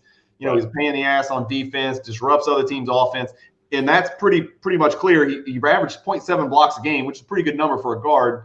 It's not Dwayne Wade or Michael Jordan, but it's a pretty good number for a guard. And then 2.1 steals a game is big time, right? When you're only playing 32 minutes a game against grown men, The one thing I'll say about, G League players, he's the first G League guy drafted, so that does mean something. But in this draft, but those are all grown men that are trying to earn contracts to feed kids and wives and families, and so that is different than a kid that we're going to see that played for Santa Clara, that playing in a mid-major conference. It's just different, man. It's even different than Division I college basketball. The talent level.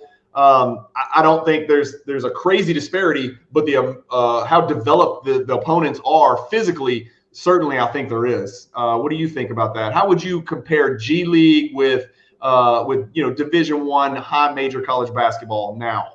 I don't think it's a lot different, and in fact, I probably here's the one benefit to it, in my opinion. I think that you're getting exposed to the NBA style earlier, sure. Right? So I think that matters. From a talent standpoint, a competitive standpoint, you're certainly not going to get to play in the arenas that are packed out and in all the crazy environments and things like that you would have to navigate through if you played Power 5 basketball. But you do get exposed to the NBA game, which is a lot of the reason why guys are drafted on ceiling and then they come out and these teams take them because they're like, okay, look, we're going to stash you away for 2 years, 3 years before you ever play the game, but you're going to learn only how to play the NBA game, right? Yeah. We're not going to have to retrain you.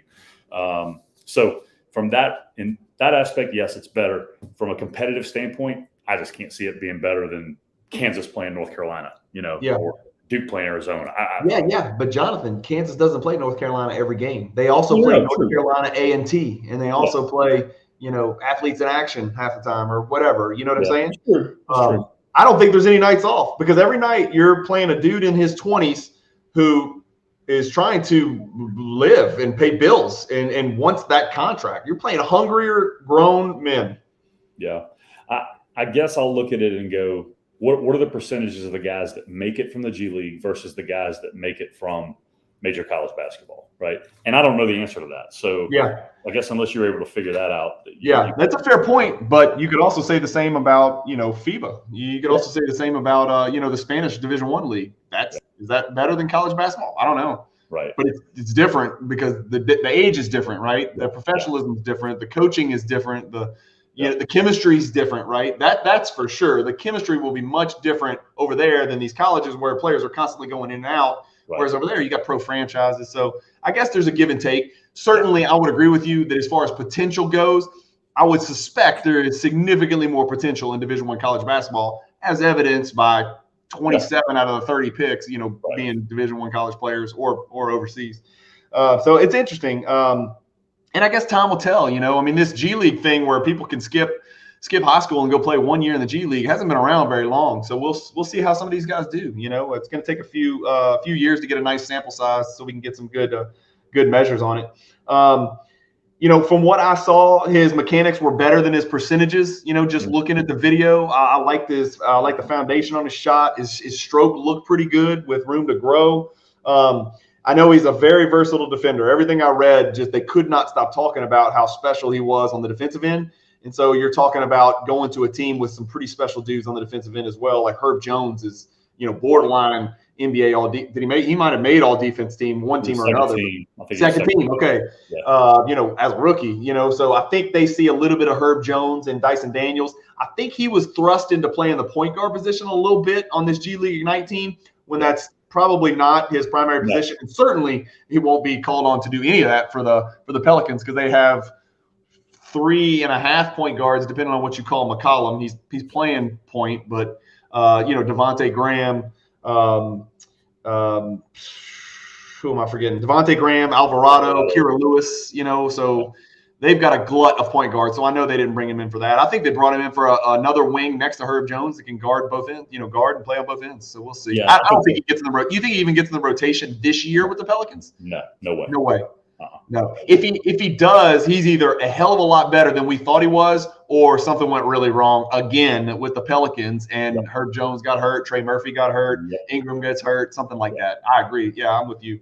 What do you think, generally speaking, about the Pelicans? What's their ceiling and what's a reasonable expectation? The Pelicans are a top 8 team in the West if healthy. Yes? 100%. Yeah. And if it all hinges on Zion, right? I mean, it does. And so when I said earlier they need to trade Zion, okay, in an ideal world, if Zion is completely healthy and bought into actually caring about things other than just scoring, okay, if he's a 10, 11 rebound a game guy like he should be, if he cares at all on defense other than blocking shots, then, dude, they're probably a top 5, right? I'm with you. They were 8 last year. I've got it pulled up. They were 8 last year with absolute chaos. Yeah, I think they're better because Ingram is the real deal, and McCollum obviously is a great fit.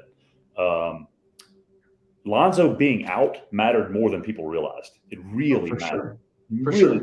Okay, so you take those dudes, now you've got a really good team. Like, everybody wanted to make the Bulls out to be something that they weren't, right? You had a bunch of dudes who, they put up empty numbers everywhere they've ever been, and none of them guarded anybody. These guys, they, outside of Zion, they care about the right stuff. So I think they got a chance, man. They really do. Now, when I said they needed to trade Zion, I was alluding simply to the fact that I just don't trust the dude ever being healthy. I just don't. His frame is bad, but he is without question. Because I don't want to leave the deal and people are going, this guy knows nothing about it. He doesn't think Zion can play. No, I think he's a transcendent talent. Yeah. You don't wish ill will upon him, but that's a unusual frame. You're asking a lot, and gravity's not changing anytime soon, and his weight doesn't seem to be changing. I got some intel too, from a couple different sources that during all of this time, when they would have team meals and things like that, basically his entourage would bring in canes, and he would have a couple caniacs, and so he's certainly not the most disciplined dude ever, which I know is not surprising because you've seen pictures of him. But I mean, he's going to have to surround himself with a different crew. He came in as a happy-go-lucky, yes sir, no sir, polite kid with a great smile, super marketable, and sadly, I think the script has been flipped, and now it's like spoiled prima donna, not willing to make sacrifices, not a team player, doesn't hang out with the team, too many people around him telling him the wrong things. Those are things you hate to hear with somebody as talented as him. So I certainly wish nothing but the best, because I would much rather go down and watch a Pelicans game if he was playing than not playing like the entire season last year. And he means so much to the Pelicans just keeping the franchise. It really does mean a lot. So if they're going to move him, they got to get just a massive haul. And hopefully, I think they probably would if they really tried to move him. If they did it now, right? That's my thing, is they need to do it sooner than later, because if he gets hurt again, then it's going to be an issue. Right. And again, look, we've talked about injuries, we talked about lack of discipline, whatever. The most important thing that we haven't even hit on, I don't think the dude wants to be there. I know. Yeah, it's a problem. Yeah, you know, I mean, the AD Chris Paul thing has already happened, all that stuff. I don't think he wants to be there. It's happening again. The same thing that happened with AD is happening with him, and he's put in a lot less, man hours than AD even put in. So, so the Pelicans finished 8th last year. You got to believe if they add a healthy, let's say 60 games Zion, 24-9 is fair for his numbers. Easy. My God, you got to believe that certainly pushes them into the top 5 or 6. You would think. Sure. I mean, obviously the Nuggets are going to improve drastically when you add Michael Porter Jr. and Jamal Murray. That's my team in the West that's going to be a problem. I think that the Nuggets are going to be a problem, and I think the Warriors are going to be off to the races next year, because I think a more developed, more experienced Jordan Poole, Kuminga, and if they get Wiseman back, that is now the best rotation in the NBA, in my opinion, all things considered. Like top 8. Top 8, that's ridiculous, because they're already number 3, but that's with no Wiseman and a little tiny bit of Kuminga and then a baby Poole. And Poole's and Clay's going to be better. Clay should be better. That's right. That's right. Even He though was he's back coming then. off. Right. Yeah, I agree with you, man. It's what he did. Yeah, people forget what that guy went through. Not many people have gone through those two injuries back to back on the same leg. That's not normal. All right, I lost track here. What were we talking about? Oh, yeah, Dyson Daniels. Okay, so we both agree we don't know anything about Dyson Daniels, right? Move on. Okay, Yeah. let's just move on then. We do agree that he's probably not going to be in the rotation, so I don't look for too much out of him in the first year. And I would be pleasantly surprised if we did get to see him play pretty steady minutes in New Orleans. I just don't see it happening. Yep. The next guy, Jeremy Sohan. I think it's a silent C. People are going to make fun of me in the comments, I think, for this one. What do you think it is? Sohan? Honestly, I don't care. Do we care about Jeremy? You know what? Here's the thing. I want to blast this pick as the worst pick in the lottery. Yeah. I kind of watched enough of his clips. He's out of Baylor, winning program, obviously. 6'10", 230 pounds. I think that the Spurs are hoping he's a Kyle Kuzma type, but I didn't see anything like that. I saw Precious Achua, Amari Spellman, DJ Wilson type flop potential. I just didn't see any of these things. What I saw when I watched him play was he looks like he's just a banger. Yeah. He does play hard on defense. He's an intense player. He looks like a ball mover, kind of Draymond ball mover guy, right? Just move it to the next guy and let him score. Yeah. I think they put in his highlights every three he's ever made in his career, which is a terrible percentage. He shot under 30%. I just see an energy guy, a glue guy, and by all accounts, it sounds like he's a really good locker room guy. But I didn't see anything that would lead me to believe that San Antonio got it right once again. And they are very good. They have a very good track record of, people saying, who the hell did you just pick? And then they end up being right and looking like geniuses. Yeah. Maybe I am going to look stupid and they're going to look intelligent again, but I did not see it from this guy. Did you see anything? It's the only confidence I have is that San Antonio took him. That's it. That's it. That's it. That's the only hesitation I have from saying next. He didn't start at Baylor, who was talented for sure. And look, Patrick Williams didn't start in college, so that doesn't necessarily mean everything. Yep. But he averaged 9 points and 6 rebounds a game. Good. And he's a freshman. I know they want to make him out to be OG Anunoby. He is not. I don't see it, man. He shot 59% from the free throw line. To me, if you have the potential to be a great shooter, maybe you have a year in college where you shoot 77% from the free throw line. You never shoot 59% from the free throw line. Let me tell you something right now, and I'm not going out on a limb here. And, obviously, this is two elite shooters talking right here, right? Yes. The world doesn't know who they're talking to right here. The one thing we do actually know about is shooting. We may not know about Jeremy Sohan, but we know about shooting. Yeah. I didn't shoot 59% in 7th grade. No way. No. There's no way. I'm going to go back and find my middle school stats. There's no way. I never shot 59% in a season ever. I shoot 59% right now left-handed. And there's a chance you took more shots than anybody in the history of middle school basketball. But it's not a chance, my friend. It was a goal, I achieved it. I think it was a record. But nonetheless, you never shot 59%. Ever. No, never. Of course not. Of course. I also didn't like contact, so I may not have taken a free throw. But I just shot it before anybody got near me. You know that. That's a good point. Yeah. He had this Jeremy Sohan cat who's got funny looking hair. He changed his hair color. He had the lowest points per 40 minutes of any player in the ESPN Top 100 draft list. So not only did he, what did you say, 12 a game or something like that? 9 a game. Okay, fair enough. Well, here's what we do. Here's what we do with him. Okay. Let's talk about Johnny Davis, number 10 pick, by the way. Okay, here we go. Johnny Davis, number 10. From Wisconsin, got drafted by Washington. Washington is my number 1 team that I want to watch play basketball the least of any of the 30 NBA teams. That's a good. What do you think? I find them to be the most boring team in the entire NBA. The only redeemable player on that entire roster that I would enjoy watching play basketball is Bradley Beal, and I don't know how much longer he's going to be there. That's a good point. Think about how little you would like to watch Washington play. I mean, if you can think of a team, I'd rather watch Orlando.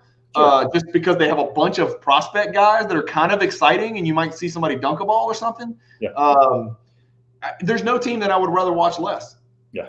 No, I'm with you on that. And that's a tough statement too, man, because I really don't like watching Houston play. Oh, come on. Come on. You can think Jalen Green could do something you've never seen before. Nobody on Washington's doing anything good that you've never seen before. No basketball purist can stand to watch Houston. You know that. Yeah. Indiana's up there. Indiana's up there is unwatchable. Yes, they are.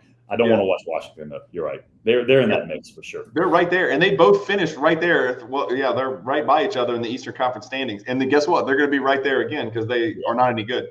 So we've got they picked up Johnny Davis, probably the most common name I've ever heard in my life. I don't even know if it's his real name. My comps for Johnny Davis, just by watching some YouTube video of him and reading a little bit about him, is George Hill and Jordan Clarkson. What do you think? That's what I see. No, I see George Hill to a degree. I see Josh Hart. Really? Yeah, I see Josh Hart because he can't shoot. So I think, but I think he's he's an athlete. But he averaged 8 rebounds a game. That's pretty good for a 6'4", 6'5" guy. Yeah. So I see Josh Hart, and I see, he shoots 31 from the 3. I don't think he's probably never going to be a great shooter, but I see him as potentially a wing defender that becomes like, I don't know, probably 75% of guys drafted in the 10 spot in the draft. Yeah, exactly. Yeah, and your percentages of hitting home runs goes down pretty measurably as we work our way through the lottery, right? Yeah. So here's some. Go ahead.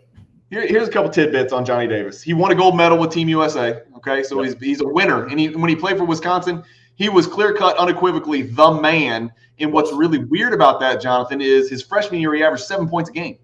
Yeah. So a guy that averaged 7 points a game as a freshman, 15 months later, is a lottery pick in the NBA. That's not normal. That would scare me, to be quite honest with you. But anyway, it is what it is. What happened with Johnny Davis is, and I may have my stats wrong here, but I think he scored 37 and 14 in a road win at North Carolina, and then all hell broke loose on him. Yeah. And he got tons and tons of attention because he did that to a really, really good Carolina team on the road. 37-14 is no joke for a 6'5" guy. 40 minutes. So one thing we know about Wisconsin is I'm sorry. If we weren't on video, it would be a totally different comment. But they're very well coached, right? They're going to be great locker room guys. They produce them year after year. Wisconsin produces professional type players who are intelligent, high basketball IQ, well coached, play both ends of the floor. So we know we're going to get that from him, especially if he's the best player on a pretty good Wisconsin team. What I got from him, you're right, he shot 31% from 3. That worries me when you're 6'5". But again, shooting gets better. He's good at many things, but he's great at nothing. That's what I see when I see him. And that's George Hill, man. That's why I see George Hill. I think same size, same shape. George Hill has been in the league for 30 years. So I know that. But if I said, hey, I'm going to give you George Hill as the number 10 pick, would you want George Hill or would you want to take another crack at it? Yeah, you're right. 100%. Yeah, I take another crack at it, right? Yeah. Again, if Washington's picking this dude to take Bradley Beal's place, ain't happening. It's just not. Yeah. This is not Bradley Beal 2.0. The Wizards have no point guard at all. They have Ish Smith, Raul Neto, Cassius Winston, and Tomas Satoransky, who their situation makes no sense whatsoever. Like you're not trying to win, obviously, but you're keeping Bradley Beal. Like, how can you? I know they've tried to move him, but I don't feel like they've been super aggressive about it. How big do they think his window is? How old is Bradley Beal? How be 20? I mean, if they're trying to, oh my gosh, it just doesn't make any sense. And on a championship team, at best, he's a second guy, maybe a second guy. Yeah, you know what I'm saying? Yeah, for sure. Now, I'll tell you what, I heard this talked about the other day. This is neither here nor there. Bradley Beal is 28, he turns 29 in 4 days. So Bradley Beal's got 4 years left in his prime. I don't think the Wizards are going to win a title in 4 years. But I heard this the other day.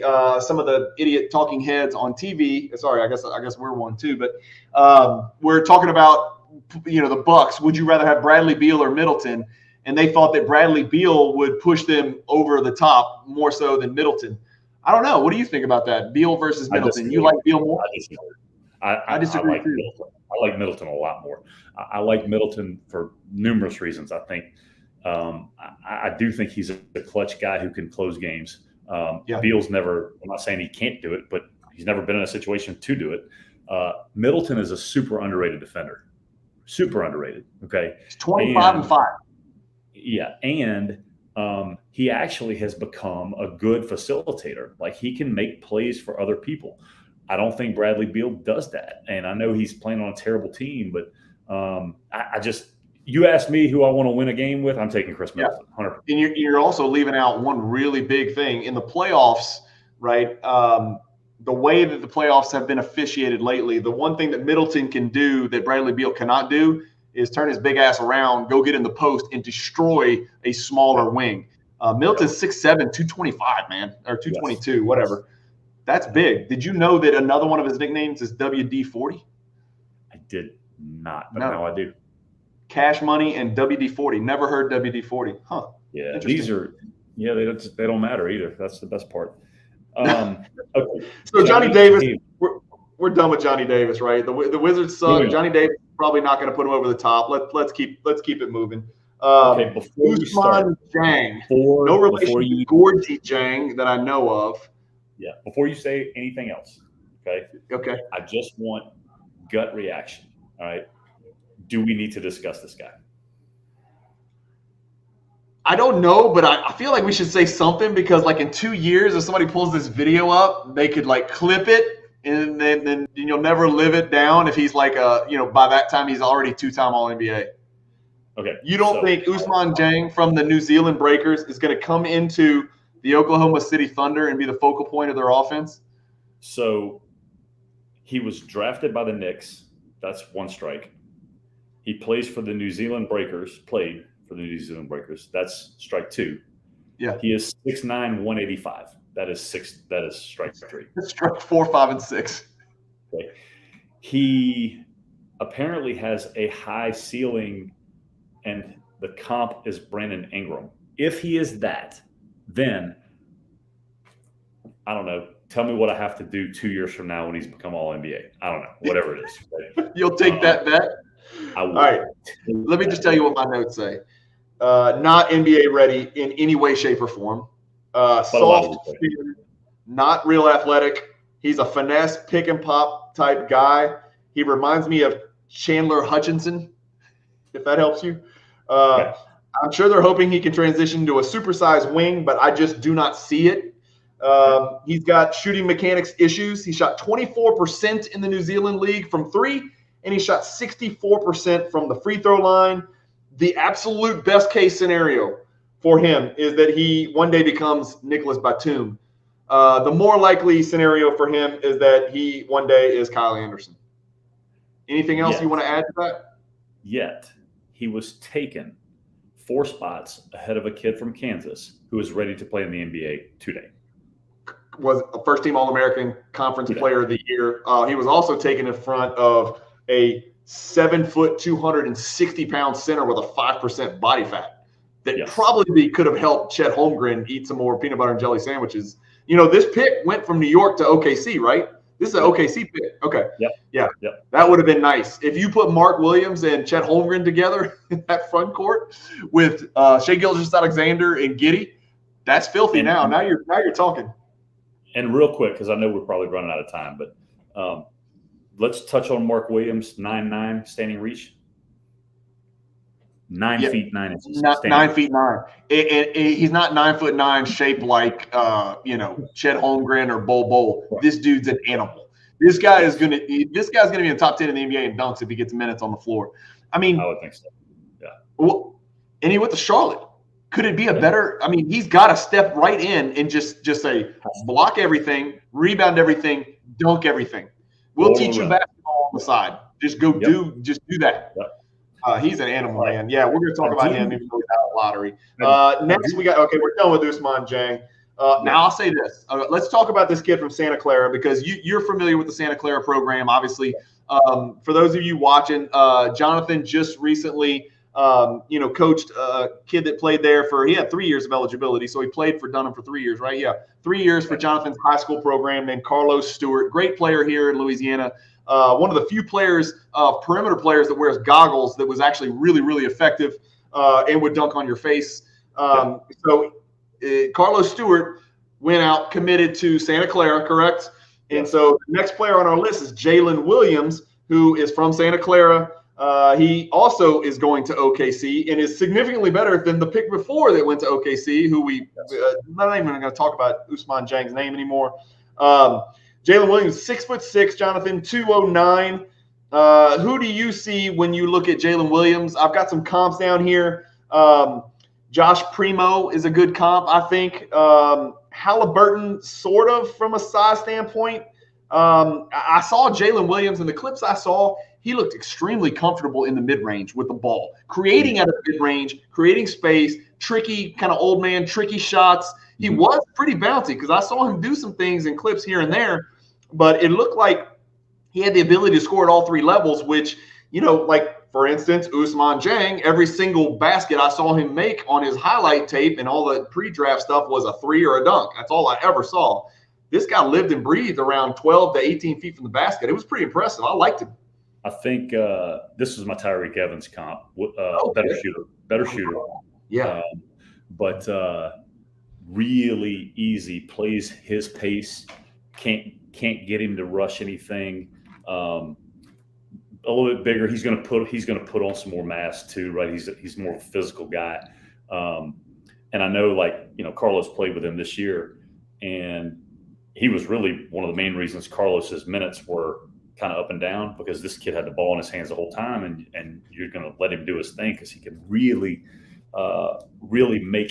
make easy plays. Now, granted, he wasn't playing. Now, the league he played in was really good. It wasn't ACC, whatnot. But I mean, the best of the mid majors, right? For sure. Well, it probably is the best of the mid majors, right? When you talk about Gonzaga and St. Mary's and the other programs, but I think he's got a chance to be a sneaky good pro. Very efficient, 51, 40, and 81, and then average 18, 4.5, and 4. So kind of a stat stuffer to a degree. And Santa Clara didn't play very fast this year, so. That's the thing about them. So his numbers will be a little bit, could be more inflated depending on the situation. And again, I think he's going to a good spot because he should be able to get minutes, I would think, early on. I know they're guard heavy, but I like his game. It's interesting, kind of old school, a little bit old school. Yeah. He has a +6 wingspan. So 7'2" wingspan for a 6'6" guy. That's exceptional. That's fantastic. 7'2" wingspan is no joke right there. The only issue, and I say the only issue, this used to be a good thing because it meant you had experience, but he's a junior. Yeah. He is over 21 years old. Right. So, while some of these guys coming out were like, oh, he's only 185 pounds. Well, this guy's 209, but a lot of these 18-year-olds are going to put on 35 pounds in the next 3 years, just like we did when we were coming out and playing in college, So, that's something to keep in mind. But, there's pros and cons, and it just depends on your perspective. It may mean he's a little bit more ready, right? He's had the ball in his hand. He's been the puppet master for the Santa Clara team, and he's got a little bit of experience, and he's been the alpha. So, and the same thing we're going to talk about with Ochai Agbaji next, who I also really like him as well. I like both these guys. Sorry, we got Jalen Duren before that, but I like Agbaji as well. So total control of the game. He loves to operate in the mid-range. He's a mid-major monster. I like him for OKC. My notes say I like him better than the pick before, Usman Jang, and it's not even close. So I just don't know how he gets on the floor with such good guards, but maybe he can sneak his way in the rotation. I mean, they got some good prospect guards, I should say. So SGA and Giddey are entrenched. Trey Mann's a good player, dude. Lugan Dort is going to be on the floor just because he's kind of like their Marcus Smart, Draymond kind of guy, and every team needs that. So he can sneak his way in the rotation. He's got I don't think he has any chance to be a starter anytime soon. But it's just kind of a log jam of prospects everywhere in OKC. I mean, is there anybody on that team that's not a prospect? No, they all are except for SGA. I mean, Dort. Yeah, and Dort. But, you talk. It's funny to real quick rewind, but talk about this kid at 21 like he's ancient, and it is the thing now. It's like, but what does that really mean? It means that what is his window now 12 or 13 years as opposed to 15, 16 years, like it ain't like he's going to be on the Thunder anyway. Why the hell do you care, Oklahoma City? You know what I'm saying? Like, you ain't going to re-sign him. Even if he turns out to be a superstar, he ain't staying in Oklahoma City. Yeah, you're right. You're going to get his prime years, so just relax. You're right. That's a great point. And something that's often overlooked, and I don't know why GMs, they harp on it so much. It's like you're not going to get those peak years usually, and you're certainly not going to get the post-peak years anyway. So what do you care if they're 19 or 21? What does it matter? I guess from their perspective. Here's my question. Okay, I wonder how many GMs, and look, I'm certainly not going to claim to know more than a general manager, but I wonder how many of them, their first question that they want answered is, can he play basketball? Right. Or can he help us win? Or, you know what I'm saying? Like, as opposed to length and. Or what has he done? How about what has he done? Yeah. Like, what have you done? Not what is your wingspan, not how high on the ticker can you touch, or how fast you can run a shuttle run when you don't have to think about changing directions. You know which direction you're going. How about just what have you done? What would this kid do if you dropped him in Rucker Park against a bunch of grown men who are ready to tear your throat out? How would he perform in that scenario? Exactly. I'll tell you who would not perform well, Ousmane Dieng. I would agree. 100%. You know who would perform well? I'm going to show you. Bo Cruz would. No, you know who's going to perform well. Our friend down here at pick number 23, David Roddy. That's who would perform well in Rucker Park. And you know why? Because you know why. Number one, he doesn't need a foul call. Number two, if you try to call a foul on him, he wouldn't allow it. He'd take the ball down to the other end, and you're not going to fight him. Think twice about it. There'd be one less player at Rucker Park if you try to call a foul on David Roddy. That's for sure. We're going to talk a little bit more about David Roddy going forward. He's like a Jamal Murray, kind of with a little bit bloated face, with a little bit of a Charles Barkley body, maybe some Prince Fielder. Who did you say? Sinbad, and who else? Barkley? Jay Black. Jack Black. Jack Black, Sinbad. Yeah, I don't know. We can work with that. Let's talk about the last guy in the lottery, Ochai Agbaji. Tough name to remember. Duren, real quick. Oh my God, I skipped Duren again. Why do I keep skipping this guy? Maybe it's because he can't play offense. Go ahead. Let's run through these last two guys because I think Ochai is what he is, but I think he's got a chance to be good. Let's talk about Duren real quick though. Tell me what you think about Duren. I think upside. The comp that they gave him was Dwight Howard. Okay. That I've seen across the board. He is not that. No, he is not that. No. Remember, Dwight Howard was the number one pick out of high school. Okay. Right. So this kid is not that. I think he is not even a poor man's Dwight Howard. I do believe, however, he has a chance to be a good rim roll dunk guy, off the bench rebound guy 3, 4, 5 years from now. Maybe a poor man's DeAndre Jordan kind of deal, potentially. Exactly. DeAndre Jordan is a great – DeAndre Jordan a little bit taller, but great comp. Great comp. What do you think about I've got Wendell Carter on here from a physical standpoint. Wendell actually proved he could step out and shoot the three ball a little bit this year. I don't see Jalen Duren ever doing that. Well, he didn't take one. He didn't take one in college. So. Yeah, I don't see Jalen Duren doing that. I see an energy guy. I see a rim runner. I see a rebounder. I don't know if he's a great shot blocker. I haven't seen him, blocking shots in college when you're 40 pounds heavier and 8 inches taller is different than in the NBA when you're playing against opponents that are smarter and, more skilled. So I don't know if he'll ever be a great shot blocker. One thing I do know, he's built to rebound the basketball, and he seems to play with a lot of energy, and he dunks everything he possibly can. Yes. So I think, with that pick, and it got traded to Detroit, I think they know what they're getting, and I think they've seen it before, and his name was Andre Drummond. Yes. So I think they're kind of reaching and hoping, hey, maybe this is another Andre Drummond. Now, Andre Drummond is about 280, I think. I don't know. I mean, I think he was about 6'11", 270, 280. Yeah, he's a monster. He is huge. He's one of the biggest players in the league for sure, along with Embiid and a couple others. But I don't think they're getting Drummond 2.0, but I think that's what they're hoping that they got.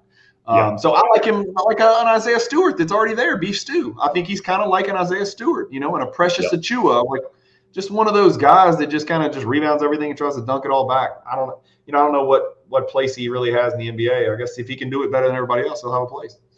Okay, I'm coming out with this before you start on the next guy. Okay. This is a reach, but Ivy is my guy. He's our guy. We think he's has the highest ceiling in the draft. Okay. Outside of the first three guys and Jayden Ivy, I think the next guy's going to be the best player in the draft. Really? More than Keegan Murray? Yes. Because I'm with you on the first three, and then Jayden and Keegan. I like Benedict Matheran more than this guy, and I think they're the same player. I think they're very similar. I just loved this dude's composure in the big game situation, and I think the ball coming out of his hand is really nice. He's got a chance to be a really good shooter. I know the comp, people are saying DeAndre Hunter. I think he can be better than that, although DeAndre Hunter was a badass in college. And he's not done. He's still a baby too. He's not. The question, people are like, DeAndre Hunter, is he going to turn into Kawhi Leonard, or is he going to stay OG Anunoby? Which is it? Yeah.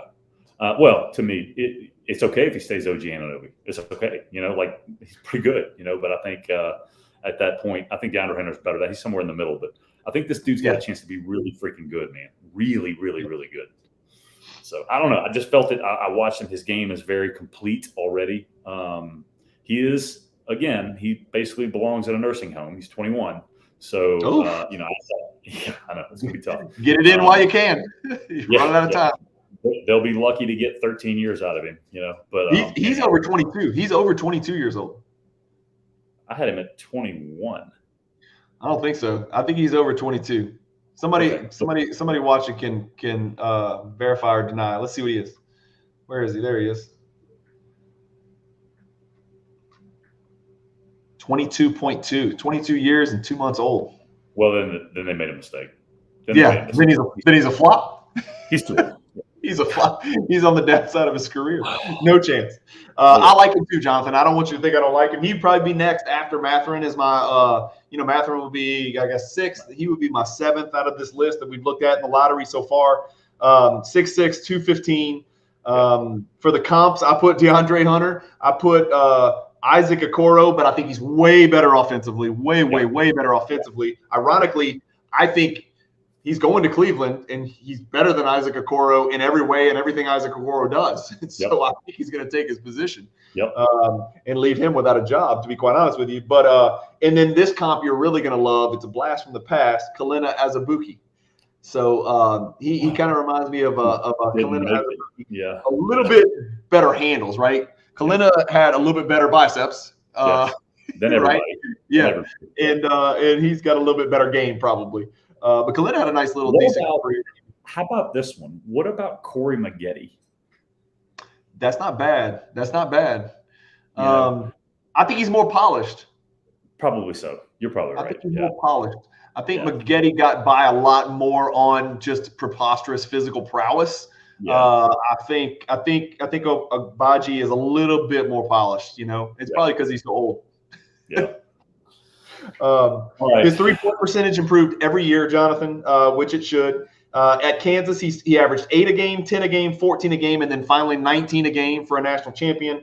He had a 1.6 assist to 2.1 turnover ratio. So this is not a facilitator. This is not a guy that goes out and creates for others. He is looking to get it and put the ball in the basket. I've got on here. He's a get me a bucket type of wing player, which he can also defend, so he can do more than just score. He's the opposite of Shadon Sharp, right? Shadon Sharp, nobody's ever seen. We have no idea. Everybody's gotten to see like 130 games of this dude in college at a very high level. So there's no secrets, right? That's the other thing that you forget when these guys come out and they're 21 or 22. Guys like Jabari Smith haven't had a chance to get exposed. They haven't had a chance for teams to game plan against him and gang up on him. And how does he deal with double teams? Guys like this, they've been through that stuff, right? And so there's going to be a little bit more maturity there. He does have a 42-inch two-step vertical. That's an inch and a half, just an inch and a half below mine last year. Maybe. Yeah, last night. One of the best shooters in the draft, a great 3-and-D guy, but really his ceiling is going to be dictated by his ball handling and his ability to, become a full-blown playmaker on the offensive end. He can definitely shoot threes. He can definitely defend. He's definitely got maturity and leadership. The question is he going to be able to develop his offensive game to where he can score at all 3 levels? I don't know. I'm going to reach here because obviously we don't know, but the maturity of his game where it is right now, I can envision him as a vet, 5, 6 year, 7-year vet. Okay, Elgin Baylor. Being a starter on a championship level team, not the best player, not an all-star, not just a starter on a championship level team. I could see him doing that. I have no problem with that. I'm with you, dude. He's got a lot of intangibles. I like him a lot. All right, that's the lottery. That was kind of our goal. Let's talk about, I know you've got some notes. Who else stands out? You know what's funny?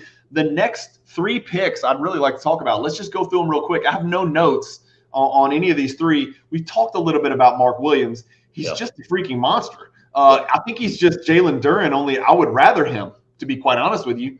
6'10", 242, so measurables are almost the same, except that he's got a 9'9" standing reach, which means he needs like a 7-inch vertical to dunk a basketball. I think I'm pretty good at math. I'm not good at basketball anymore, but I like Mark Williams. Everybody knows exactly what his role is, and he's in a perfect fit in Charlotte. I'm trying to think of who Charlotte's center is right now.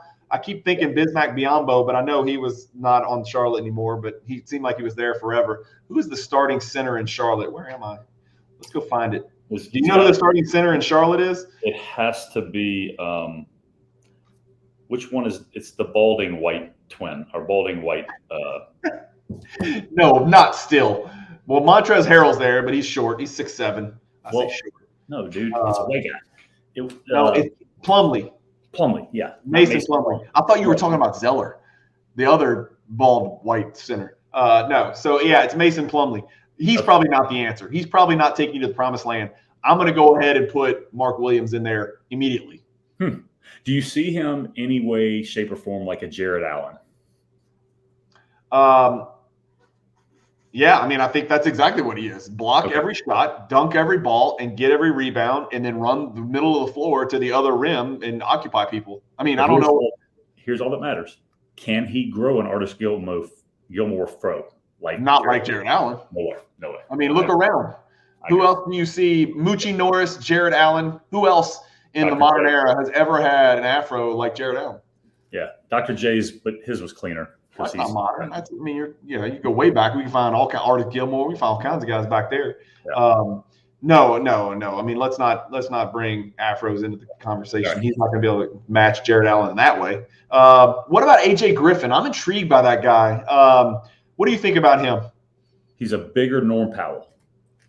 Okay, well, that's fine. A little bit bigger Norm Powell. I think he's got a chance to be a good pro, man. I really do. Yeah. I think he's going to be I think he's going to have a chance to score the ball. He's physical, man. He's really physical. They keep saying he's an elite scorer, right? I think that's a jump. I didn't see it. Did you see that? I definitely didn't see that, but I think that he has a chance to be a dude, kind of like what I said about my guy out of Kansas. I think that he has a chance to be a guy who can be a rotational player on a playoff team, down the road. I think his maturity level, he's young right now, obviously, but God dog his body already. I mean, geez, he stands out in a crowd, right? He stands out. He's a good 8 to 10 pounds heavier than Agbaji, who I think is an animal already, right? 100%. Now, AJ Griffin shot 47% from 3 as a freshman. That is elite, right? We've been making fun of percentages. Yes. That's nothing to sneeze at the Division I level playing Duke schedule. That's legit. The other part about that is I don't have the numbers in front of me. Like, I don't know how many he shot. I don't know if he's probably wasn't a high volume guy. Yeah. Which at times makes it harder to shoot a higher percentage. Yeah, it does. For sure it does. Yeah, of course. So anyhow, no, I think I think he's got a chance. Now let's move on to the next one, our LSU guy. That's an interesting one. I want to get your take on it first. We got to be careful how we approach this. Okay. Look, I met with McMahon a couple weeks ago, and I like the guy a lot. I had a relationship with Will. I think all these things are what they are, but let's just be as objective as we can. Let's do like Barkley does with Jordan. It's okay. Keep in mind, I might have to try to get the guy on the channel one day, but this is about to go up in smoke. And of course, Jordan doesn't talk to Barkley anymore either. So anyhow, good. Yeah. I don't think he can dribble a basketball. I don't think he has a high basketball IQ. I think he shoots the ball from just below his right shoulder, between his nipple and his shoulder. He's as unpolished as any near lottery pick I've ever seen that's a perimeter player. I don't think he has the ability to change direct. His ball handling is so poor that I don't even think he has the ability to develop a counter move at this point. What else do you want me to say? I mean, I don't think he belongs as the 16th ranked player. I think he's an airport player, as we used to call him. He looks good getting off the airport, but off the airplane, but he's not the guy, man. I think he looks smart, but can't play it. He was not happy about where he got picked. You could tell last night. He thought he should have got drafted earlier? Oh, for sure. Yeah. He was projected lottery. Or potentially himself anywhere he wants. Here's the one thing I'll say about this guy. If somehow somebody lights a fire under him and says, hey, I want you to be the best perimeter defender in the NBA and just don't worry about anything else on the court except being the best on-ball defender you could possibly be. Right. He's very elite, and he could be that person. But I don't know if that's in here because that takes this too, right? I don't know if he has that. But that's his best bet to be in this league. Like if he's going into this league thinking he's going to be Jaylen Brown or Jason Tatum or a wing like that, he is. I don't know how old he is, but he would need to be 11 for that to be a possibility. He's not that guy. Potential as a shooter, I guess I don't see that. That's my issue. I don't see the potential as a shooter. But again, percentages weren't terrible. Yeah, you can change that too, right? But it's not even. It's just his best bet is as a 3-and-D guy. That's the thing. Agreed. Best bet. We keep saying Anunoby like it's a bad thing, but man, look, Tari Eason could make a lot more money in the next 5 years than we're going to make in our entire life if he just guards his position as good as he possibly can. He plays every possession and then can make open corner threes. If he can 100%. Do what OG Anunoby does, the guy could probably make $100 million in his career. So he could. What else? Who else are we leaving out? Is there anybody else you want to talk about? I know this guy Malachi Branham dropped a little bit lower than people thought. I think that's a better pick for the Spurs at number 20 than the goofball Sohan that they took at number 9? Yeah. I don't know. I'm not. You like sold. Walker Kessler? We talked about it. Yeah, I don't. I'm not sold. I do. Where is my other guy from Ohio State? Oh, where is he? Help me out. Tell while you're looking for that. Tell me about Ty Washington. What do you think about him? Because I thought he was the best player on Kentucky's team. I do too, and I think he went low. I just don't know. So he goes to Minnesota. Memphis, or did he get traded? He got traded.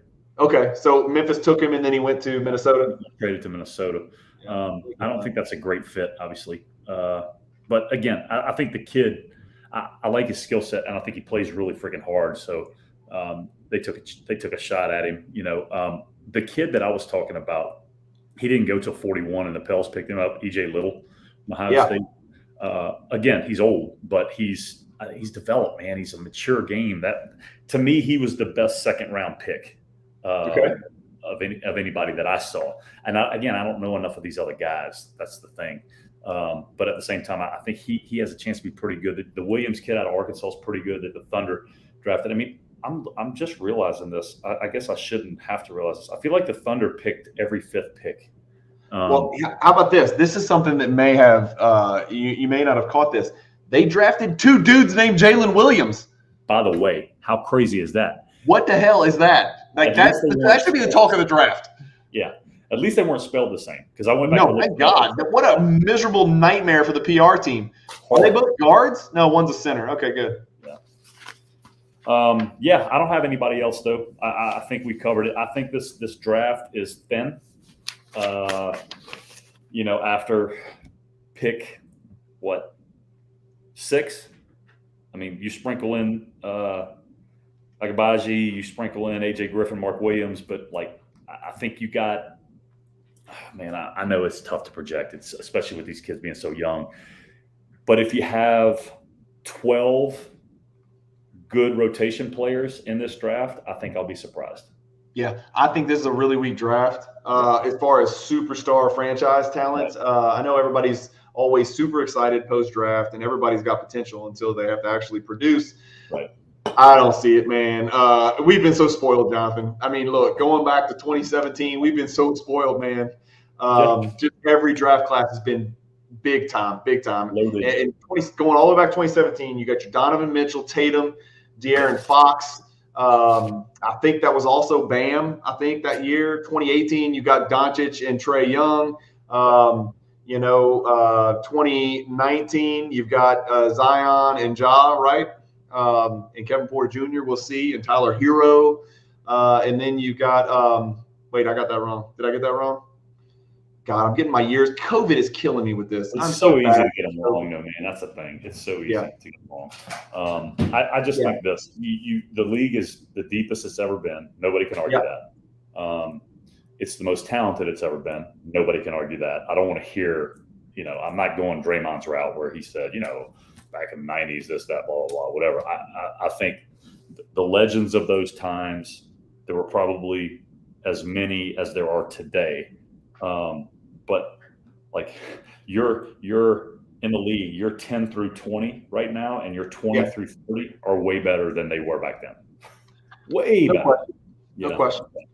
All right. Well, look, we'll wrap it up. Before we came on here, let me get you on the big screen. Yeah, before we came on here, we had another great idea for another video. It's not going to be 2 hours and 15 minutes. Do we just ramble about a bunch of role-playing college players for 2 hours? 14 spots. What? 14 spots. Yes, exactly. But we've got some other great ideas. So this won't be the last time that you come on the channel. So hopefully the people don't flame you and me too bad about our projected players here. I know it's hard to make friends, and none of these videos ever age well. When you make this many predictions, nobody's going to get them all right. And so I'm sure we're going to look really stupid in the near future because not all of them are going to be great. Not all of them are going to be bad, but it was fun to talk about nevertheless. So thanks for coming on. Anything else you want to share? Anything else you can think of? What else? What are you on your horizon right now? Who else are you training? You're training Skylar. You ever see Langston and Garrett? Those guys, Langston, Galloway. Garrett's not around much. Langston is bouncing around right now. He worked out with Brooklyn. He worked out with the Lakers. He's trying to latch back onto a team. Jarrell Martin's trying to get back in the league. His team won the NBL championship in Australia. Okay. He'll be back in the gym with me in a couple of weeks. And then how's his body look? How's Jarrell Martin's body look? It's good. He trimmed up. He looks good. Good. He's athletic.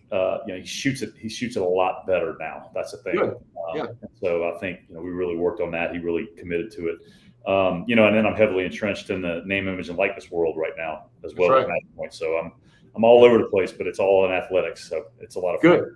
That's it. Well, I'm jealous. This is my athletic outlet, right? So I put people in houses and help people buy shopping centers every day. So this is my only outlet as far as speaking to people about the stuff that I love, which is basketball. So thanks for coming on. We're definitely going to do it soon, and we've got a really good idea for a draft that we're going to do in the next couple of weeks. I'm going to put my research in, so I'm going to be ready for you. So you better make sure you do your research so you're ready. Oh, I'm done. I'm ready. Oh, you're already done. Okay. Well, give me 3 days. I'll be ready. I promise, and we'll do it again. Awesome. All right, my man. Thanks for joining. I appreciate it. Appreciate it. Okay. Guys, thanks for joining. Again, that's one of my best friends forever. Like, we could literally talk basketball for 5 hours. So some of you guys will be really excited that we talked about basketball for over 2 hours, and some of you guys will have clicked off and gone and watched something else after about 10 minutes. But for those of you that stuck around, I really appreciate it. Thanks for watching the channel. Thanks for subscribing. If you haven't, consider subscribing. I really appreciate it. I don't take any of my viewers for granted. I'd love to hear your comments below. Everybody's got an opinion on these guys that were drafted, so let me know in the comments what your opinions are, and hit the bell icon for notifications. I've got videos dropping literally daily. I don't know how long I can keep up this type of consistency because I do have a wife and 7 kids and 2 or 3 companies to run. And I've got the national show to go to, so I've got all kinds of stuff going on, and I do need to buy and sell cards as well. So I do love the comments, and I like producing content for you guys. So thank you all for watching. Keep collecting, stay positive in the hobby, and peace.